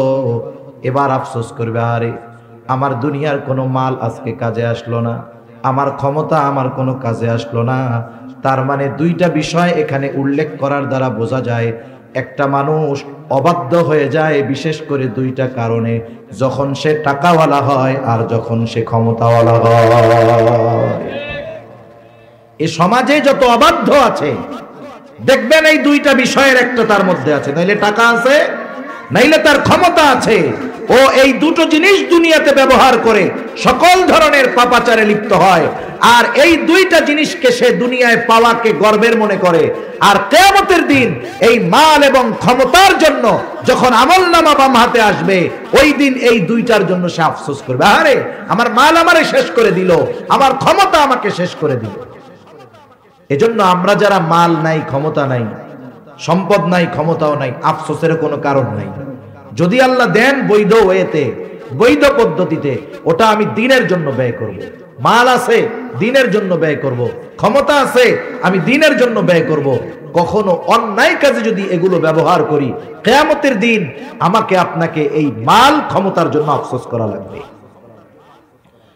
এখন আসেন মূল কথা, যে আয়াতগুলো তিলাওয়াত করলাম।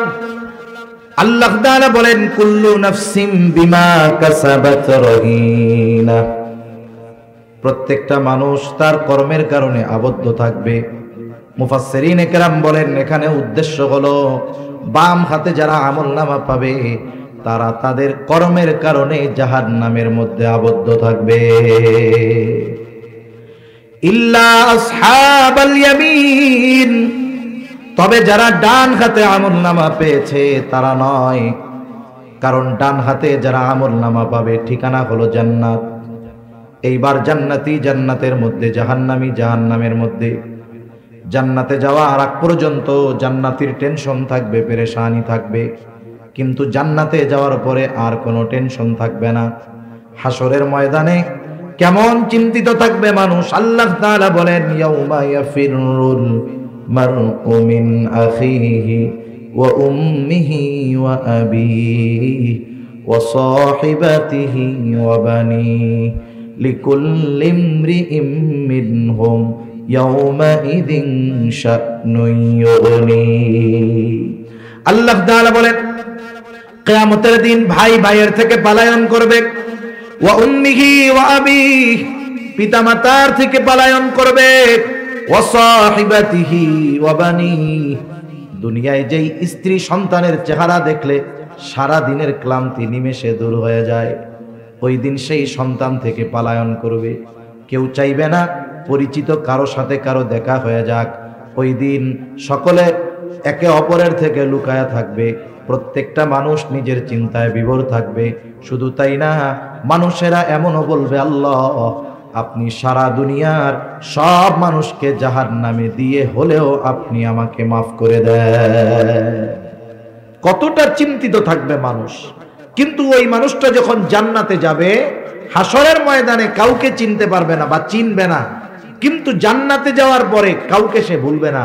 দুনিয়ায় যার সাথে একদিন দেখা হইছে তাকেও জান্নাতে গিয়ে খুঁজবে, কিন্তু বলেন তো জান্নাতে গিয়ে সে সবাইকে খুঁজবে ঠিক, কিন্তু সব পরিচিত মানুষকে সে কি জান্নাতে পাবে?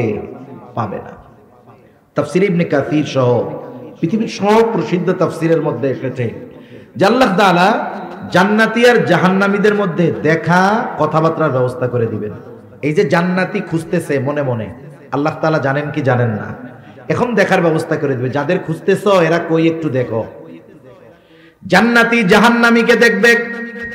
যদি বলেন কেমনে দেখবে, প্রযুক্তির এই জামানায় বোঝানো সহজ। আপনি তো আপনার আমেরিকা প্রবাসী ভাইটাকেও বাংলাদেশে বসে একেবারে কি করতেছে, কি খাইতেছে সব দেখেন।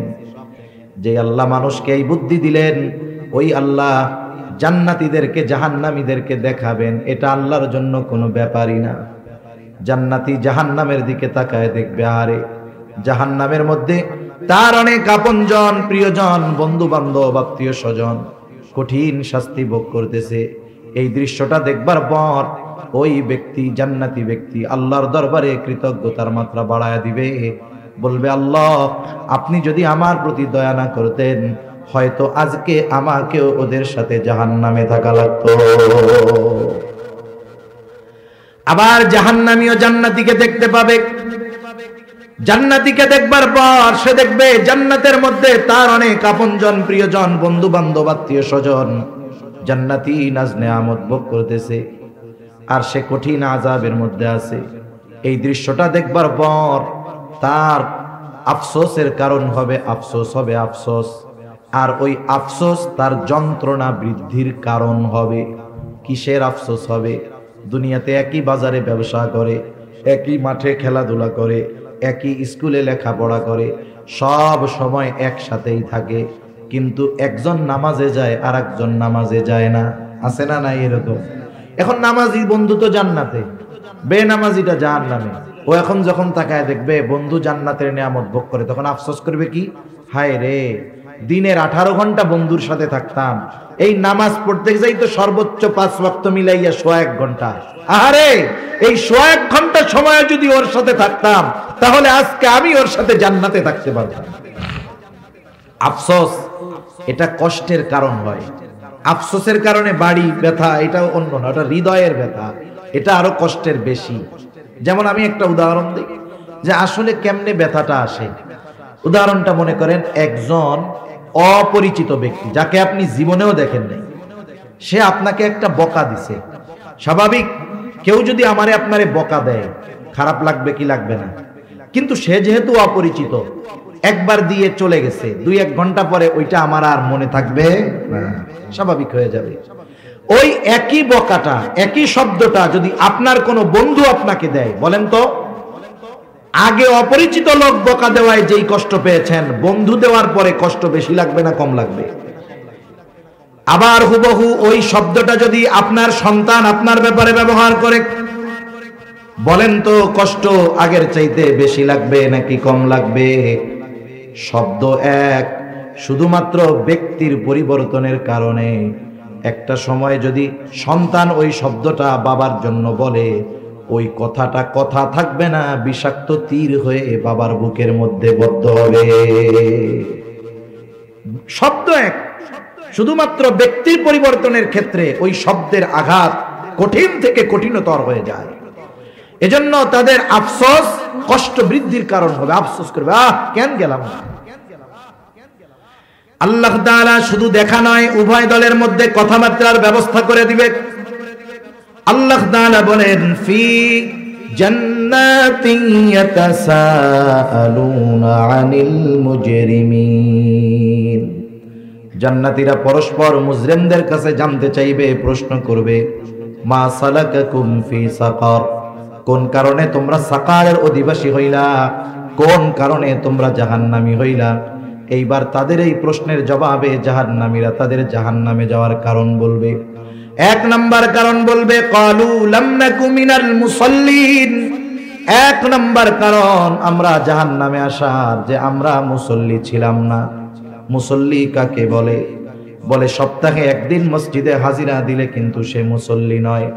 আমাদের ঢাকা শহরে 10 তলা মসজিদও আছে, জুমার দিন 10 তলা ভরে যায়, ওই বিল্ডিং এর ছাদটাও ভরে যায়, মসজিদের ছাদ।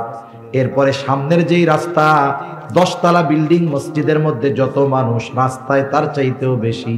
প্রত্যেকটা মহল্লার মসজিদের মধ্যে এই অবস্থা। চিন্তা করে দেখেন এত নামাজি আসছে কোথার থেকে?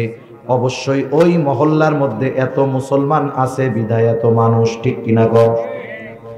আফসোসের ব্যাপার, যেই মহল্লার 5 তলা 7 তলা 10 তলা মসজিদ, জুমার দিন লোক ধরে না, রাস্তাও ভরে যায়, ওই মহল্লার ওই মসজিদে জুমার দিন বিকাল বেলা আসরের নামাজ নিচের কাতারগুলো ভরে না, ঠিক কিনা গণ? তাহলে সপ্তাহে একদিন মসজিদে হাজিরা দিলে সে মুসল্লি নয়। মুসল্লি হলো সে শত ব্যস্ততা থাকার পরেও যেই লোকটা কখনো নামাজ বাদ দেয় না। আর আসল মুসল্লি সে যে কর্মেই ব্যস্ত থাক, তার অন্তর মসজিদের সাথে একটা কানেকশন থাকে। হাদিসের মধ্যে আসছে কিয়ামতের দিন সূর্য তো একেবারে কাছে থাকবে। সূর্য এখন 9,30,00,000 মাইল দূরে। বিজ্ঞান বলে সূর্যের শীতল দিক যেটা, সেটা পৃথিবীর দিকে দেওয়া। তাই এই সূর্যের তাপ গরমের দিন আমাদের দেশে সহ্য করা কত কষ্ট। ওই সূর্যটা কিয়ামতের দিন একেবারে কাছে থাকবে এবং গরম দিকটা হাসরবাসীর দিকে থাকবে। নবীজি বলেন ওই দিন কোথাও কোনো ছায়া থাকবে না আরশের ছায়া ছাড়া। আরশের ছায়ায় 7 শ্রেণীর মানুষ স্থান পাবে। নবীজি বলেন এই 7 শ্রেণীর মধ্য থেকে এক শ্রেণী রাজুলুন কলবুহু মুআল্লাকুন ফিল মাসাজিদ। ওই ব্যক্তি আরশের ছায়ায় স্থান পাবে যার অন্তর সর্বদা মসজিদের সাথে লাগানো থাকতো। সে মসজিদে থাকতো তা নয়, বরং তার অন্তর মসজিদের সাথে লাগানো থাকতো। আপনাদের এলাকায় অনেক যুবক, অনেকে আছে না প্রবাসে আছে না বিদেশে, মাঝে মধ্যে দোস্তরে ফোন দেয়, মার কাছে ফোন সৌদি আরব, কিন্তু আমার মনটা তো বাসার মধ্যে পড়ে রয়েছে। আমার দেহটা সৌদি কিন্তু আমার মন কোথায়? বলে মন তো আমার বাড়িতে পড়ে রয়েছে। একজন মুসল্লি সে যেখানেই যাক না কেন, কর্ম করে যা করে করুক, তার মন পড়ে থাকে মসজিদের সাথে। এজন্য সে যেখানেই যাক, যখনই নামাজের সময় হয়, সব ব্যস্ততাকে উপেক্ষা করে সে আগে মসজিদে গিয়ে হাজিরা দেয়, ঠিক কিনা বলে? নাইলে তার অন্তরের মধ্যে প্রশান্তি আসে না। এখন আমাদের সমাজে মানুষ নামাজ পড়ে না, এ সংখ্যাটাই বেশি। 5 ওয়াক্ত নামাজ না পড়ার সংখ্যাই বেশি। এখন কেন পড়ে না? না পড়ার যে কারণগুলো, এর মধ্যে অন্যতম একটি কারণ, মানুষ রুজি রোজগার করতে গিয়া নামাজ পড়ার টাইম পায় না। সিএনজি ওয়ালাকে জিজ্ঞাসা করেন নামাজ পড়ো না কেন? বলে আমি তো গাড়ি চালাইয়াই শেষ করতে পারি না, নামাজ পড়বো কোন সময়? আপনি চাকরিজীবীকে জিজ্ঞাসা করেন নামাজ পড়তে পারো না কেন? বলে ডিউটি করেই শেষ করতে পারি না, নামাজ পড়বো কোন সময়? ব্যবসায়ীকে জিজ্ঞাসা করেন নামাজ পড়ো না কেন? বলে ব্যবসার ব্যস্ততা, কাস্টমারের চাপ, নামাজ পড়ার টাইমই পাই না। এইরকম কথা বলনেওয়ালা লোক সমাজে আছে না নাই? আপনাদের জিজ্ঞাসা করি, এই যে মানুষ কর্ম করে, পরিশ্রম করে, অবশ্যই শখে করে না, করে রিজিকের জন্য, ঠিক কিনা বলে? জীবন উপকরণের জন্য করে। এখন যেই রিজিক উপার্জন করতে গিয়ে নামাজ পড়ার সুযোগ পায় না, টাইম পায় না, একটু বুঝে থাকলে জবান খুলে জবাব দিবেন। বলেন তো, মানুষগুলো যেই রিজিক অর্জন করতে গিয়ে নামাজ পড়ার টাইম পায় না, সেই রিজিকের মালিক কে? আরো জোরে বলেন না কে? তার মানে বোঝা গেল রিজিকের মালিক হলেন আল্লাহ। আমার কর্ম আমাকে রিজিক দেয় না, মূলত রিজিক দেন আল্লাহ। এখন বলেন, রিজিকের মালিক যদি রিজিক পাওয়ার পদ্ধতি বলে দেয়, এর চাইতে উত্তম পদ্ধতি আর কোনটা হতে পারে নাকি? আমরা ইমানদার, আমরা শুধু কর্মের উপরে ডিপেন্ড করব না। শুধু কর্মের উপরে ডিপেন্ড করে তাকদীর, ভাগ্যকে অবিশ্বাস যারা করে, এরা যত উন্নত বিশ্বের লোক হোক না কেন, এরা হতাশা, ডিপ্রেশন, টেনশনে ভুগে বেশি। আর ইমানদার যখন চেষ্টা কইরা না পায়, কয় তকদিরে ছিল না, পাই নাই, সব শেষ, টেনশন সব কি মুহূর্তের ভিতরে শেষ। এখন রিজিকের মালিক আল্লাহ, আমার কর্ম আমাকে রিজিক দেয় না, রিজিকের মালিক আল্লাহ, আল্লাহ তাআলাই রিজিক দেন। মনে রাখবেন, আমরা আমরা আমরা আমাদের কর্মের মাধ্যমে কিছু পাইতে পারি, কিন্তু ওটার মধ্যে বরকত থাকবে না। কিন্তু আল্লাহ তাআলা যদি দেন, তার শর্ত ঠিক যদি রাখি আমরা, আল্লাহর পক্ষ থেকে যেই রিজিক আসবে, ওটা যদি অল্প হয়, ওর মধ্যে বরকত থাকবে, ঠিক কিনা বলেন? এখন আসেন, রিজিকের মালিক রিজিক পাওয়ার পদ্ধতি কি বলেছেন? আল্লাহ তাআলা বলেন, ওয়া'মুর আখলাকা বিস-সালাতি ওয়াসতাবির আলাইহা লা নাসআলুকা রিজকা।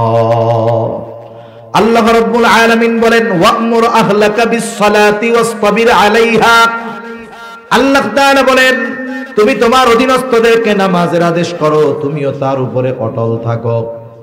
আমি যদি আল্লাহর পক্ষ থেকে আল্লাহর পক্ষ থেকে যদি বরকতময় রিজিক আশা করি, তাহলে 1 নাম্বার আমাকে তো নামাজি হতেই হবে, ঘরের মানুষদেরকেও নামাজি বানাতে হবে। ওয়ামুর আহলাকা বিসসালাহ, মনে রাখবেন আপনি একা নামাজি, তাহাজ্জুদ আওয়াবিন ইশরাক বাদ দেন না, কিন্তু আপনার ঘরের ছেলেটা নামাজ পড়ে না, আপনার মেয়েটা নামাজ পড়ে না, আপনার স্ত্রী নামাজ পড়ে না, আপনি দ্বীনের উপরে চলেন কিন্তু আপনার পরিবার পরিজন দ্বীনের উপরে চলে না, মনে রাখবেন আপনার অধীনস্থ মানুষগুলো বদ্দিন হওয়ার কারণে আল্লাহ তাআলা আপনার রিজিককে সংকুচিত করে দিবে। এজন্য আপনার রিজিকে বরকত আসার অন্যতম মাধ্যম আপনার পরিবারও দ্বীনদার হতে হবে। অনেক মানুষ আছে মাঝে মধ্যে আমাদের সাথে মেসেজ দেয়, ফোন দেয়, প্রবাস থেকে দেয় যে হুজুর এত ইনকাম করি বরকত নাই। তা আমি আবার মাঝে মধ্যে জিজ্ঞাসা করি, প্রবাসে যারা থাকে এদের 3টা রোগ বেশি থাকে। কয়টা রোগ?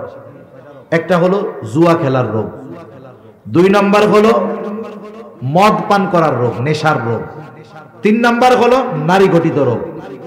সমস্যা আছে এইগুলা? বলে হুজুর আল্লাহর কসম এগুলা কোনো কিছু নেই, বিড়ি সিগারেটও খাই না, নামাজ কালাম ঠিক মতো পড়ে না। পড়ি হুজুর, ডিউটি করি, নামাজ কালাম পড়ি, বিশ্রাম নেই, আপনাদের ওয়াজ নসিহত শুনি, এতটুকু শেষ।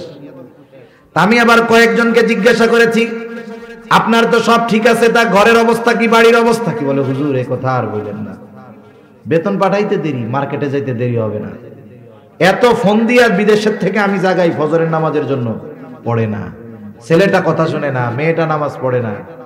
আমি কয়েকজনকে এরকম বলছি, ভাই আপনি তো ছিদ্র কলসে পানি ঢালতেছেন, কিয়ামত পর্যন্ত হায়াত পাবেন, ঢালতে থাকবেন, কিন্তু কখনো ভর্তি হবে না।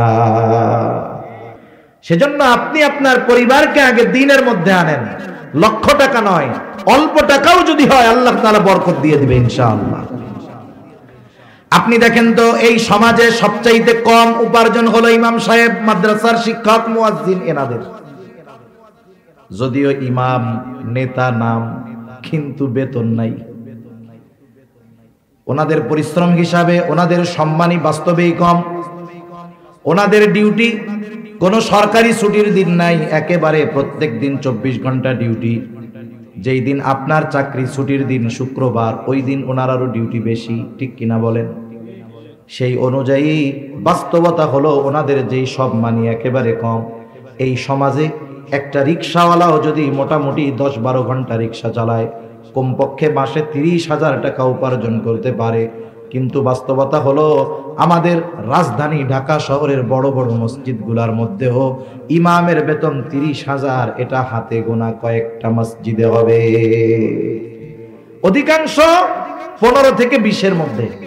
আপনাদের কি মনে হয় যেই বাজার দর, যেখানে 1 কেজি খেজুরের কম দামি খেজুর, ওইটার মধ্যেই 220 টাকা ট্যাক্স, আর বেশিটার কথা তো বাদ দিলাম। যেই সমাজে এত দ্রব্যমূল্যের ঊর্ধ্বগতি, 4 জন লোক যদি থাকে এক ফ্যামিলিতে, স্বামী স্ত্রী 2 জন সন্তান, বলেন তো বাসা ভাড়া টাড়া দিয়ে 20,000 টাকায় হয়? এটা বলেন, হয় না। এরপরেও দেখবেন কোন ইমাম অল্প উপার্জন হলেও এ কখনো অভাবে পড়ে না, মানুষের কাছে এসে বলে না যে আমার সব শেষ হয়ে গেল। যদিও উপার্জন কম, বলে বরকত আছে। বরকতটা কেমনে হয়, হওয়ার কারণটা কি? একজন ইমাম, আপনি কখনো ইমামের ঘরে তার যে ওয়াইফ, সে বেনামাজি হয় না। ইমামের ঘরের ওয়াইফ সে নামাজি হয়। ইমামের ঘরে তার মা বাবা থাকলে নামাজি হয়। ইমামের ঘরের সন্তানগুলো নামাজি হয়। ওই ইমামের ঘরে, মুয়াজ্জিনের ঘরে যেই ছোট বাচ্চাটা থাকে, 2 বছরের বাচ্চা, ল্যাংটা, মা বাপরে নামাজ পড়তে দেখলে ও সেজদা দিয়া পড়ে। যেই ঘরে ওই নাবালক বাচ্চাটাও আল্লাহর কুদরতি কদমে লুটায় পড়ে, আল্লাহ তাআলা উপার্জন অল্প হলেও ওই উপার্জনের মধ্যে আল্লাহ তাআলা বরকত দিয়ে দেয়। বরকত 2 ভাবে হয়। একটা হলো স্বয়ং বস্তুর মধ্যে আল্লাহ তাআলা বরকত দিয়ে দেন। আল্লাহ পারেন তো? অবিশ্বাসের কোনো সুযোগ আছে? যেমন খন্দকের যুদ্ধের সময় সবাই পরীক্ষা খনন করতেছে, সব সাহাবায়ে কেরাম ক্ষুধার্ত, নবীজি পেটের মধ্যে 2টা পাথর বাঁধছে। আরে আমি কালকে একটা ছবি দেখলাম, গাজার একটা ছেলে, একটা ছবি দেখলাম, পেটের মধ্যে পাথর বাইদা রাখছে ক্ষুধায়। আমরা মুসলিম উম্মাহ কি জবাব দিব যে আল্লাহ তাআলার কাছে? মনে রাখবেন, আজকে যদি আমরা আমাদের ভাইকে বাঁচানোর জন্য ঐক্যবদ্ধ না হই, একত্রিত না হই, তাদেরকে যদি সাহায্যের জন্য আমরা ঐক্যবদ্ধভাবে এগিয়ে না যাই, একদিন আমাকেও বাঁচার জন্য একা দাঁড়াতে হবে, কেউ আমার আপনার পাশে আসবে না। এই যে রমজান মাস আসতেছে, গোটা আরবে যেই পরিমাণ খাবার অপচয় হয়, ওই পরিমাণ খাবার যেটা প্রতি বছর শুধুমাত্র আরবে অপচয় হয়, ওটা যদি আফ্রিকা মহাদেশে দিয়ে দেওয়া হতো, আফ্রিকা মহাদেশের মানুষের খাবারের কষ্ট দূর হয়ে যেত। এই রমজান মাস কত খাবার অপচয় হবে। অথচ দেখেন গাজার শিশু এখনই পেটের মধ্যে পাথর বেঁধে রাখছে, চতুর্দিক থেকে ঘিরে রাখছে। 57টা মুসলিম কান্ট্রি, এরা যদি শুধু একটু আওয়াজ করত, ওখান থেকে ইসরায়েল কেন গোটা দুনিয়ার সম্মিলিত পরাশক্তি পালাইতে বাধ্য হতো, ঠিক কিনা বলেন? কিন্তু বাস্তবতা হলো আমরা তো 1000 মাইল দূরে, আমরা সীমান্তের বেড়া জালে গেড়া কলে আটকে গিয়েছি। আমাদের মন চায় আমাদের ভাইদের পাশে গিয়ে দাঁড়াইতে, কিন্তু আমরা অক্ষম। তবে দোয়ায় আমরা ওদেরকে কখনো ভুলবো না। মনে রাখবেন, ওরা অল্প মানুষ, একটা সংগঠন হামাস, এর বিরুদ্ধে লড়াই করতেছে গোটা ন্যাটো শক্তি, মানে কি ইউরোপ আমেরিকা সম্মিলিতভাবে ওদের বিরুদ্ধে যুদ্ধ করতেছে। একটা দেশের বিরুদ্ধে না, একটা সংগঠনের বিরুদ্ধে। জিহাদের ময়দানে বিজয় শুধু অস্ত্রের জোরে আসে না, দুইটা জিনিস লাগে, অস্ত্রও লাগে, অশ্রুও লাগে। বদরে সাহাবীর সংখ্যা কত? 313, বিপক্ষে 1000 সশস্ত্র। নবীজি এমন ভাবে দোয়া করতেছেন তাঁবুর মধ্যে বৈশা। আবু বকর সিদ্দিক রাদিয়াল্লাহু তাআলা আনহু আয়েশা বলতেছে, ইয়া রাসূলুল্লাহ আপনি থামেন, যথেষ্ট হয়েছে, আল্লাহ আমাদেরকে বিজয় দান করবে। তাহলে অশ্রুও লাগে, অস্ত্রও লাগে। অস্ত্রের জোরেই যে জয়ী হয় তা না। এবার আসেন প্রেক্ষাপট দ্বিতীয়টা, উহুদের ময়দান। উহুদের যুদ্ধে মুসলমানদের সংখ্যা বেশি, আগের চাইতে বেশি, অস্ত্র শস্ত্রও বেশি। বদরের যুদ্ধে মুসলমানদের মন মানসিকতা যেই পরিমাণ ছিল আল্লাহর প্রতি, এখনো আছে, তবে আসবাবের প্রতিও একটা ভরসা আসছে। এখন সংখ্যায়ও আমরা বেশি, অস্ত্রেও বেশি। আল্লাহ তাআলা সাময়িক পরাজয় দিয়ে মুসলমানদেরকে শিক্ষা দিয়েছেন, শোনো, যারা ঈমানদার এরা অস্ত্রের বলে, সংখ্যার বলে জয়ী হয় তা নয়, বরং এরা আল্লাহ তাআলার সাথে সম্পর্ক যত গভীর হবে, সংখ্যায় যত কম হোক, অস্ত্র যত কম হোক, আল্লাহ তাআলা ওদেরকেই বিজয় দান করবে। এই বদর যুদ্ধ ছিল মুসলমানদের জন্য শিক্ষণীয় এক বিষয়, যার কারণে এর পরবর্তী সময় থেকে নিয়ে মুসলমানেরা অনেক সংখ্যায় হলেও, অস্ত্র অনেক থাকলেও, অস্ত্র এবং সংখ্যার উপরে তারা কোনো সময় ডিপেন্ড করে নাই, আল্লাহ তাআলার উপরে তারা ভরসা রেখেছে। তাহলে আমরা তো অস্ত্র দিয়ে ওদের সাথে যুদ্ধ করতে পারবো না, আমরা অস্ত্র দিয়ে দোয়া করব। রমজান মাস আসতেছে, দোয়া কবুলের মাস। আমরা খাস করে প্রত্যেকটা দোয়ায় ওদেরকে উল্লেখ করব। আমাদের সমস্যা হলো, যখন সংবাদ মাধ্যম, গণমাধ্যম একটা বিষয়কে বেশি ফলাও করে প্রচার করে, ওই সময় আমাদের মধ্যে কিছু আবেগ, দরদ জেগে ওঠে। যখন সংবাদ মাধ্যম অন্য ইস্যুতে চলে যায়, তখন ওইটা আমরা ভুলে যাই। কিন্তু তাদের অবস্থা তো ওইরকমই আছে, আরো কষ্ট হচ্ছে। জানেন কয়েকদিন আগে কি হয়েছে? খাবারের অভাব, গোটা দুনিয়ায় যখন খাবারের অপচয়, তারা খাবারের অভাবে আছে। কত বড় খারাপ এই ইহুদি জাতি! ওরা একটা জায়গায় মানুষদেরকে খাবার দিবে, ত্রাণ দিবে, স্বাভাবিক খাবারের অভাব, সব শিশুরা, মহিলারা, বৃদ্ধরা, পুরুষেরা সব এক জায়গায় একত্রিত হয়েছে। আপনারা এপ্রিল ফুলের ইতিহাস জানেন না? এপ্রিল ফুল, 1 এপ্রিল অনেক মুসলমানের সন্তানেরা মেসেজ দিবে বোকা বানানোর জন্য। এপ্রিলের বোকা, এটা তো মুসলমানদেরকে বানানো হয়েছিল। স্পেন যখন মুসলমানদের হাতছাড়া হয়ে গেছে, ওই জালেমরা বলছে যে তোমরা এক কাজ করো, তোমরা যারা মসজিদের মধ্যে যাবা তোমরা নিরাপদ। আর এক গ্রুপকে বলছে যারা নৌকায় ওই পাড়ে চলে যেতে চাও তারা নিরাপদ। এরা কি করলো? যাদেরকে সাগর পথে পাঠাইছে এদের নৌকাগুলো ছিদ্র করে দিয়েছে, সমুদ্রে ডুবে অনেক মুসলমানেরা মারা গেছে। মসজিদের মধ্যে যারা ঢুকবা তোমরা নিরাপদ, ওরা চারদিক দিয়ে আটকিয়ে মসজিদের মধ্যে আগুন ধরায় দিয়েছে। এই যে মুসলমানেরা যে বোকা হইছে, মসজিদে ঢুকছে বাঁচার জন্য, আর ওরা মেরে ফেলতে পারছে, এটা ওদের আনন্দের বিষয়। আর এই বিষয়গুলো আমাদের মুসলমানের সন্তানেরা না জেনে 1 এপ্রিল বন্ধুরে মেসেজ পাঠাবে, ফাঁকা মেসেজ, বলদ বানানোর মেসেজ, এগুলো আমরা করব না। এই সব গাজার মানুষেরা এক জায়গায় একত্রিত হয়েছে, কিসের জন্য? বলে কিছু খাবারের জন্য। এইটাকে ইসরায়েলিরা সুযোগ মনে করে ওই জায়গায় বোমা হামলা করছে। কতটা অমানবিক হতে পারে! কতটা অমানুষ হতে পারে, কতটা নৃশংস হতে পারলে এই ধরনের কাজ একটা জাতি করতে পারে। ওদের জন্য হেদায়েতের দোয়া আর কি করব, মুখ দিয়া হেদায়েতের দোয়া আসে না, এখন ডাইরেক্ট ধ্বংসের দোয়াই করতে মন চায়। ঠিক কিনা বলেন? একটা বিষয় হলো তাদের এই অবস্থা, আমরা সহযোগিতা করতে পারতেছি না, কমপক্ষে যদি প্রতিদিন দোয়া না করি আল্লাহর দরবারে ধরা খেয়ে যেতে হবে। কমপক্ষে এতটুকু তো বলতে পারবো, আল্লাহ আমরা তো অক্ষম দুর্বল ছিলাম, আপনি তো সবল, আপনার কাছে তো বলছি, আপনি এই ব্যাপারে আমাদেরকে দায়ী করেন না। সেজন্য আমরা তাদের বিষয়টা আল্লাহ তাআলার কাছে দোয়া করব তো ইনশাআল্লাহ। পেটে পাথর বাঁধা নবীজির, সাহাবী দেখা গেছে নবীজির পেটে পাথর, দৌড় দিয়া বাড়ি চলে গেছে, যে বলতেছে খাবার কি আছে, বলে একটা ছোট ছাগলের বাচ্চা আছে আর আটা আছে। কয়জন হতে পারে? সর্বসাকুল্য 7-8 জন বা 10 জন। খাবারের ব্যবস্থা করো। ছাগল জবাই দিয়া রান্না চড়াইয়া দিছে, রুটির খামিরা বানাইছে এরকম গোল গোল, অপেক্ষা করতেছে আসবে নবীজি আর গরম গরম রুটি বানায়া নবীজিকে দেওয়া হবে। যে বলতেছে ইয়া রাসূলুল্লাহ, আপনার ক্ষুধায় পেটে পাথর, আমার বাড়িতে কয়েকজনের খাবারের আয়োজন হয়েছে, আপনি সহ কয়েকজন চলেন। নবীজি করলেন কি, সবাইরে একসাথে ডাক দিলেন, 1000-এর উপরে সাহাবী, সবাইরে। এখন বলতেছে অবস্থা কি, খাবার হলো 10 জনের, যাচ্ছে কত? 1000-এর উপরে, প্রায় 1200। দৌড়িয়া চলে গেছে আগে, যে অবস্থা তো এই, যে বলছি নবীজিকে এরকম, আর উনি সবাইকে নিয়ে আসতেছে। মহিলার কি ঈমান, কি ইয়াকিন, বলে নবীজি আসতে বলছে, বলে হ্যাঁ আমি নবীজিরে বলছি, নবীজি বলছে সবাই চলো। বলে তাহলে তোমার টেনশন করার কোনো দরকার নেই। সুবহানাল্লাহ। নবীজি গেছেন, নবীজিকে অবস্থা বলা হয়েছে, নবীজি বলতেছেন ঢাইকা রাখো, তরকারির পাত্র ঢাকো, এইবার রুটির খামিরা যেগুলো গোল গোল বানানো হয়েছে ঢাইকা রাখো। ঢেকে রাখছে, নবীজি নিজ হাতে বের করে দেন, তরকারি উঠায় দেন, ওপাশ দিয়ে রুটি বানিয়ে দেওয়া হয়, দলে দলে ঢুকে খায় আর বের হয়ে যায়, খায় আর বের হয়ে যায়।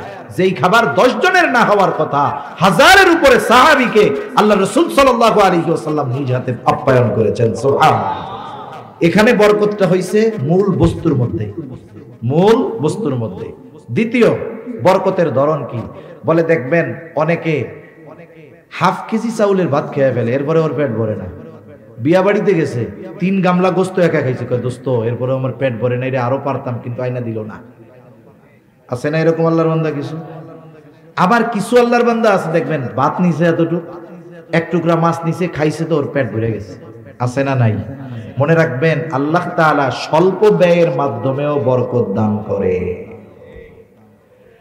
এখন যে কথার থেকে গেলাম, আল্লাহ তাআলা নামাজি যদি হয় বরকতময় রিজিক দান করে, এই কথাই আল্লাহ তাআলা বলেন ওয়া'মুর আখলাকা বিস-সালাতি ওয়াসতাবির আলাইহা লা নাসআলুকা রিজকা।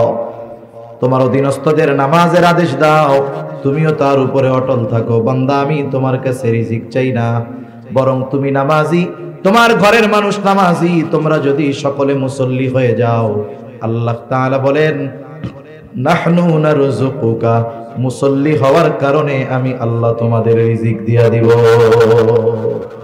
যেই রিজিকের টেনশনে নামাজ পড়ার টাইম পাই না, আল্লাহ তাআলা বলেন নামাজি হও আমি রিজিক দিব।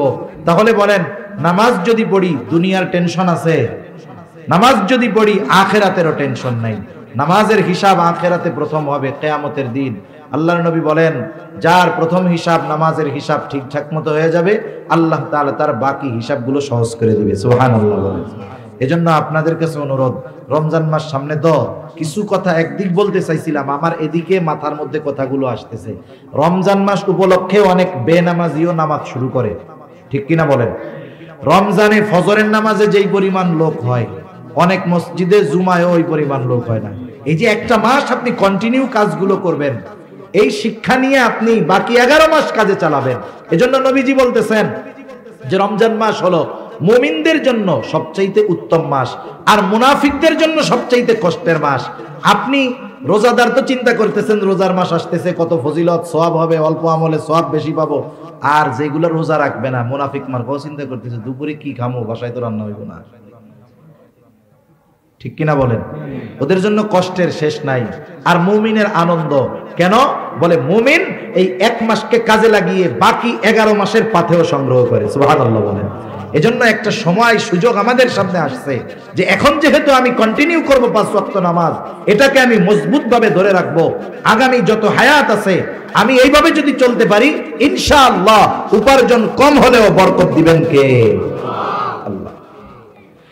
তাহলে 1 নাম্বার, জাহান্নামীরা বলবে লাম নাকু মিনাল মুসাল্লিন, আমরা মুসল্লি ছিলাম না, আর আমরা হব মুসল্লি। 2 নাম্বার, ওরা বলে ওয়ালাম নাকু নুতাইমুল মিসকিন।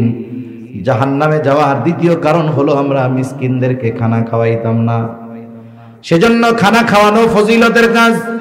রাসূলুল্লাহ সাল্লাল্লাহু আলাইহি ওয়াসাল্লামের কাছে একজন এসে জিজ্ঞাসা করতেছে, আইয়ুল ইসলামি খায়র, ইসলামের মধ্যে সর্বোত্তম কাজ কোনটা?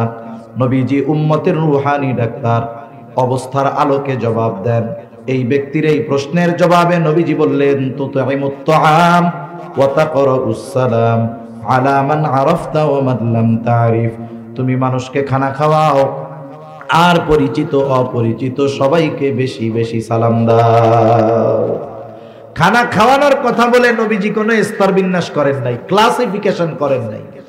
একজন গরিব মানুষ সে যদি কোটিপতিকে খাওয়ায়, তবে আল্লাহর সন্তুষ্টির জন্য, ওর থেকে বিনিময়ের আশায় নয়। এই খানা খাওয়ানোর মধ্যে ফজিলত আছে না নাই? আত্মীয় স্বজন দাওয়াত দিয়ে বউভাত খাওয়ান, ফজিলত আছে না নাই? বউভাত খাওয়াইয়া যদি কেউ টাকা নেয়, ফজিলত আছে না নাই? এ কাম আসেনি? টাকা পয়সা নেয় না খাওয়াইয়া দাওয়াত দিয়া? নেই তো। কয় হুজুর ফজিলত নাই, কে কইছে? টাকা পয়সা পাইলাম, এটা ফজিলত না? এটা তো নগদ ফজিলত। খবরদার, আমি যাকে দাওয়াত দিব তাকে আল্লাহর জন্য দাওয়াত দিব। আমি আমার কার্ডে লিখে দিব যে কোনো গিফট গ্রান্ট করা হবে না, আল্লাহর জন্যই আপনাকে দাওয়াত দিয়েছি। সাহাবায়ে কেরাম খাওয়াইয়া কি বলতো? ইন্নামা নুতঈমুকুম লিওয়াজহিল্লাহ, আমরা তোমাদেরকে খানা খাওয়াইছি কার জন্য? যেহেতু আল্লাহর জন্য খাওয়াইছি। লা নুরিদু মিনকুম জাযাআ ওয়ালা শুকুরা, তোমাদের কাছে বিনিময় তো চাই না, তোমরা খেয়ে আমার কৃতজ্ঞতা প্রকাশ করো এটাও চাই না। কেন? বলে খাওয়াইছি আল্লাহর কৃতজ্ঞতা প্রকাশ করো, খাওয়াইছি আল্লাহর জন্য, বিনিময় যিনি দিবেন তিনি কে? সেজন্য আমরা মানুষকে দাওয়াত দিয়ে খাওয়াবো, দুনিয়ার স্বার্থে নয়, আল্লাহর জন্য। এখন যদি আমার সাধারণভাবে খাওয়াইলে ফজিলত, এখন বলেন যার খাবারের প্রয়োজন, খাবারের অভাব যার, তাকে যদি খাওয়ানো হয় ফজিলত বেশি না কম? এজন্য অসহায় মিসকিন দরিদ্র যারা আছে তাদেরকে আমরা খানা খাওয়াবো। আবার দেখেন, প্রতিবেশী যদি অভাবী হয়, এক্ষেত্রে খানা খাওয়ানো শুধু ফজিলতের বিষয় নয়, ঈমান সম্পৃক্ত বিষয়। কারণ নবীজি বলেন, লাইসাল মুমিন আল্লাযী ইয়াশবাউ, ওই ব্যক্তি মুমিন নয় যে পেট পুরে খায় আর তার প্রতিবেশী অভুক্ত ঘটায়। রোজার মাস আসতেছে, কতজনের সামনে 10 প্রকারের ইফতার থাকবে? 10 প্রকারের ইফতার। এরপরেও কবে হায় রে তরমুজটা থাকলে খুব ভালো হইতো। আছে না এরকম? আপনার সামনে 10টা আইটেম, 3 প্রকারের শরবত, এরপরেও আপনি আফসোস করতেছেন আর একটা থাকলে ভালো হইতো। অথচ দেখা যাবে আপনার পাশে আপনার প্রতিবেশী, সে পান্তা ভাতার শুটকি নিয়ে বসে আছে ইফতার করার জন্য। আছে না নাই? কেমন রোজাদার হইলেন আপনি? সেজন্য আপনি আপনার প্রতিবেশীর দিকে খেয়াল রাখবেন। আপনি 10 আইটেম থেকে 2 আইটেম কমায়া ওকে আপনি আপনার খাবারের সাথে ইনক্লুড করে নেন। একজন মানুষ, কত মানুষ রোজা রাখবে? রিকশা চালায় রোজা রাখতে হবে, দিন মজুরি করে রোজা রাখতে হবে। আমার আপনার আশেপাশে এরকম লোকের অভাব নাই, আপনি তাকে আপনার মেহমান বানিয়ে নেন। কতজন চিন্তা করতেছে, আরে এখন তো গরম যায় নাই, সারাদিন পরিশ্রম করে কেমনে রোজা রাখবো? 2 জন মানুষ বলেন আপনি আমার মেহমান, গোটা রোজার মাস আপনি আমার সাথে ইফতার করবেন, আমার সাথে সাহারি করবেন। আরে ভাই, আপনার রোজা কি হইলো না হইলো জানি না, ওই ব্যক্তি আপনার সাথে ইফতার করবেন। আপনি ইফতার করানোর কারণে, সাহারি খাওয়ানোর কারণে ওই ব্যক্তি রোজাদার। যেই পরিমাণ সওয়াব অর্জিত হবে রোজার মাধ্যমে, আল্লাহ অটোমেটিক আপনার আমলনামায় দিয়ে দিবে। সুবহানাল্লাহ। এজন্য আমরা প্রতিবেশীদের দিকে একটু নজর দিব, এই বিষয়টা খেয়াল রাখবো। যাদের অভাব আছে দিব। আমি একটু আইটেম কম খাইলাম, আল্লাহ তাআলা ত্যাগের মাস না, ত্যাগের মাস তো একটু ত্যাগ স্বীকার করবো, আল্লাহ বরকত দিবে ইনশাআল্লাহ। তাহলে কাজ, জাহান্নামীরা বলবে ওয়ালাম নাকুনু তুতিমুল মিসকিন, আমরা মিসকিনদেরকে খানা খাওয়াইতাম না। 3 নাম্বার বলবে ওয়া কুন্না নাখুদু মা'আল খাইদিন, অনর্থক অহেতুক কথাবার্তায় যারা লিপ্ত থাকতো আমরাও তাদের সাথে গিয়ে বসতাম, টাইম কাটাইতাম। এই যে আমাদের দেশে অধিকাংশ সময় দেখি, যাদের টাইম আছে, সময় আছে, কেউ টেলিভিশন দেখে, কেউ চায়ের দোকানে আড্ডা দিয়ে সময়গুলো কাটিয়ে দেয়। এই সময়ের জন্য আফসোস পরে করবে। কারণ এই দুনিয়াতে জীবন্ত মানুষের বড় বড় নেয়ামতগুলোর মধ্যে অন্যতম দামি এক সম্পদ হলো হায়াত। এই হায়াত যদি আমরা এভাবে নষ্ট করে দেই, মৃত্যুর পরে আফসোস করবে, হায়াতের জন্য কিন্তু কোনো কাজ হবে না। এজন্য অহেতুক মজলিস থেকে বাঁচবো। আশরাফ আলী থানভী রহমাতুল্লাহি আলাইহি বলেন, দুই ধরনের মজলিস ছাড়া কোনো মজলিস নিরাপদ না। একটা হলো ওই মজলিস যেখানে জাগতিক কল্যাণ আছে, জাগতিক বৈধ কল্যাণ আছে, ওই মজলিস। যেমন অনেক সময় আমরা সামাজিকভাবে অনেক আলাপ আলোচনায় বসি, সমাজের এই উপকার, এই রাস্তাঘাট, এগুলো। আর দ্বিতীয় হলো ধর্মীয় দ্বীনি মজলিস। এই যে মসজিদগুলোর মধ্যে যে মজলিসগুলো হয়, এগুলো নিরাপদ মজলিস। এটা ছাড়া বাকি যত মজলিস আছে, ওই মজলিসগুলো ভালো দিয়ে শুরু হয়, মন্দ দিয়ে শেষ হয়। মনে করেন 5 জন এক জায়গায় বসছে, একজন আলেমের কথা বলতেছে যে ওই আলেম খুব ভালো মানুষ, বুজুর্গ মানুষ। এখন একজন ভালো মানুষ সবার কাছে ভালো না, দেখা যাবে ওই মজলিসে একজন তাকে পছন্দ করে না, বলবে হুজুর এত ভালো কইও না, ওনার ব্যাপারে আমি খুব ভালো মতো জানি। আর একজন খোঁচা দিবে, কি জানো একটু আমাকে কও না। এবার বলে ওই হুজুরের ওই দোষ। এখন বলেন তো, ওই দোষ যদি ওনার মধ্যে থাকে, আছে বাস্তবে, কিন্তু ওনার অনুপস্থিতিতে আলোচনা করলেন, কি হয়ে গেল? গীবত। আর যদি না থাকে, হিংসার কারণে যদি বানায়া বলেন, তাইলে হইল অপবাদ। কি হইল? অপবাদ। শুরু হয়েছিল কি দিয়ে? প্রশংসা দিয়ে। শেষ হয় কি দিয়ে? বলে অপবাদ দিয়ে। এজন্য জীবনের উসুল অনেক সময় আছে যে অনেক সময় অনুপস্থিত ব্যক্তির প্রশংসাও সব মজলিসে করতে হয় না, বুঝে শুনে করতে হয়। যদি তার প্রতি আমার মহাব্বত থাকে, আমি মানুষের সামনে বলার দরকার নাই, আমি তার জন্য আল্লাহর কাছে দোয়া করবো, আল্লাহ আমি ওই ভাইকে আল্লাহর জন্য, আপনার জন্য ভালোবাসি, আপনি তাকে কল্যাণ দান করেন, ঠিক কিনা বলেন? এই জন্য অহেতুক মজলিসগুলা থেকে বাঁচবো। বিশেষ করে রোজার দিন গ্রাম অঞ্চলে বেশি হয়। আমাদের মা বোনেরা সকালবেলা নাস্তার রান্না নাই, দুপুরবেলা নাস্তার রান্না নাই, এইবার সব ভাবিরা এক জায়গায় হয়ে গল্প শুরু করে, গল্প করতে করতে এইটা গীবতের এক মজলিসে পরিণত হয়ে যায়। অথচ দেখা যাবে গীবতের ব্যাপারে তো হযরত আলোচনা করে গেছে। এই অহেতুক মজলিসগুলো না করে, আমরা রোজার মাস, সারা বছর অনেক ব্যস্ততা থাকে, এখন একটু সময় আছে, কোরআনের মজলিসে একটু সময় দেই। আমরা একটু ইমাম সাহেবকে বলি যে আমাদেরকে সূরাগুলো মস্ক করানোর ব্যবস্থা করেন। সারা বছর কোরআন খতম দিতে পারি না, রোজার মাস সহি শুদ্ধভাবে 2টা খতম কোরআন তিলাওয়াত করি। সারা বছর ব্যস্ত থাকি, সময় নাই, কমপক্ষে আমলের সূরাগুলো, সূরা ইয়াসিন, ওয়াকিয়া, মুলক, কমপক্ষে এই 3টা সূরা আমরা মুখস্থ করে ফেলি। সেজন্য অনুরোধ, আমরা আমাদের হায়াতটাকে কাজে লাগাবো তো ইনশাআল্লাহ। দেখেন যারা হায়াত গোনায় অতিবাহিত করে, ওরা মরার পরে আফসোস করে। আল্লাহ তাআলা তাদের আফসোসের কথা বলেন, কি বলে তারা? ফায়াকুল রাব্বি লাউলা আখারতানি ইলা আজালিন করিব ফাআসাদদাক ওয়া আকুম মিনাস সালিহিন। মরার পরে আফসোস করে, সময়ের দাম বুঝতে পারে, তখন বলে রব লাউলা আখারতানি ইলা আজালিন করিব, আমাকে যদি সামান্য সময়ের জন্য অবকাশ দেওয়া হইতো, আবার একটু দুনিয়ায় যাওয়ার সুযোগ দেওয়া হইতো, টাকা পয়সা তো দিছিলেন, দান সাদকা করতাম, এমন নেক কাজ করতাম, সৎকর্মশীলদের অন্তর্ভুক্ত হয়ে যাইতাম, ওয়া আকুম মিনাস সালিহিন। একটু সময় দেন না, আবার একটু দুনিয়ায় যাই। বলেন তো, মৃত্যুর পরে ওই ব্যক্তি সময়ের মূল্য বুঝতে পারবে ঠিক, কিন্তু তাকে একটা মুহূর্ত সময় দেওয়া হবে নাকি? যেই জিনিসের জন্য মরা মানুষ আফসোস করতেছে, ওই জিনিস আমাদের কাছে এখন আছে। সেজন্য হায়াতকে আমরা ভালো কাজে ব্যয় করব তো ইনশাআল্লাহ। অহেতুক মজলিস থেকে বাঁচবো। 4 নাম্বার, ওয়াকুন্না নুকাদ্দিবু বিয়াউমিদ্দিন। ওরা বলবে আমরা কিয়ামতের দিবসকে অস্বীকার করতাম। এটা 2 ভাবে হতে পারে। একটা হলো অস্বীকারই করে, অবিশ্বাস করে, ওইটা বেঈমান, অনন্তকাল জাহান্নামী। আরেকটা হলো অবিশ্বাস করে না, কিন্তু কোনো সেট বেদ নাই, মানে গাফেল, টেনশন নাই, কোনো বিশ্বাস করে কিন্তু এই ব্যাপারে কোনো টেনশন নাই, এই বেটাও দীর্ঘকাল জাহান্নামের মধ্যে থাকবে।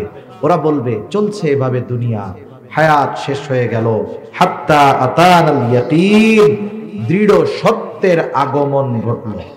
দৃঢ় সত্য কি? ওই যে মৃত্যু, যেটার ব্যাপারে কারো ডাউট নাই, কোনো মতানৈক্য নাই, কোনো ইখতিলাফ নাই, সেই মৃত্যু চলে আসলো। মারা গেলাম, তাওবা করতে পারলাম না, ভালো কাজ করতে পারলাম না, এখন আমরা জাহান্নামের মধ্যে। আল্লাহ তাআলাও বলেন এত কিছু জানিয়ে দিলাম সুস্পষ্টভাবে, এরপরেও যেহেতু তোমরা নিজেদেরকে পরিবর্তন করার চেষ্টা করো নাই, শুনে রাখো ফামা তানফাউহুম শাফাআতুশ শাফিঈন, তোমাদের জন্য তাদের জন্য কোনো সুপারিশকারীর সুপারিশ গ্রহণ করা হবে না। সেজন্য সম্মানিত সুধী, জান্নাত জাহান্নাম বিষয়টা হলো, একটা মানুষ তো দুনিয়ায় থাকতেই অর্জন করে ফেলে। একজন কর্ম ভালো করে দুনিয়া থেকে জান্নাতের মালিক বনে যায়, আরেকজন মন্দ কাজ করে জান্নাতকে হারায়। এজন্য নবীজিও এক হাদিসের মধ্যে বলেন, আসলে চালাককে বলে যে অল্প দিনের হায়াত কাজে লাগিয়ে অনন্তকালের জান্নাতের মালিক হয়, আর বোকাকে বলে এই অল্প দিনের জিন্দেগি ভোগ করতে গিয়া জান্নাত হারায় জাহান্নামী হয়। ওই ব্যক্তি হলো সবচাইতে বোকা। এজন্য আমরা চালাক হব, অল্প হায়াত কাজে লাগিয়ে জান্নাতের মালিক হব, জাহান্নাম থেকে বাঁচবো। আল্লাহ সুবহানাহু ওয়া তাআলা আমাদের সবাইকে কথাগুলো বুঝবার, আমল করবার তৌফিক দান করেন। সকলে বলি আমিন।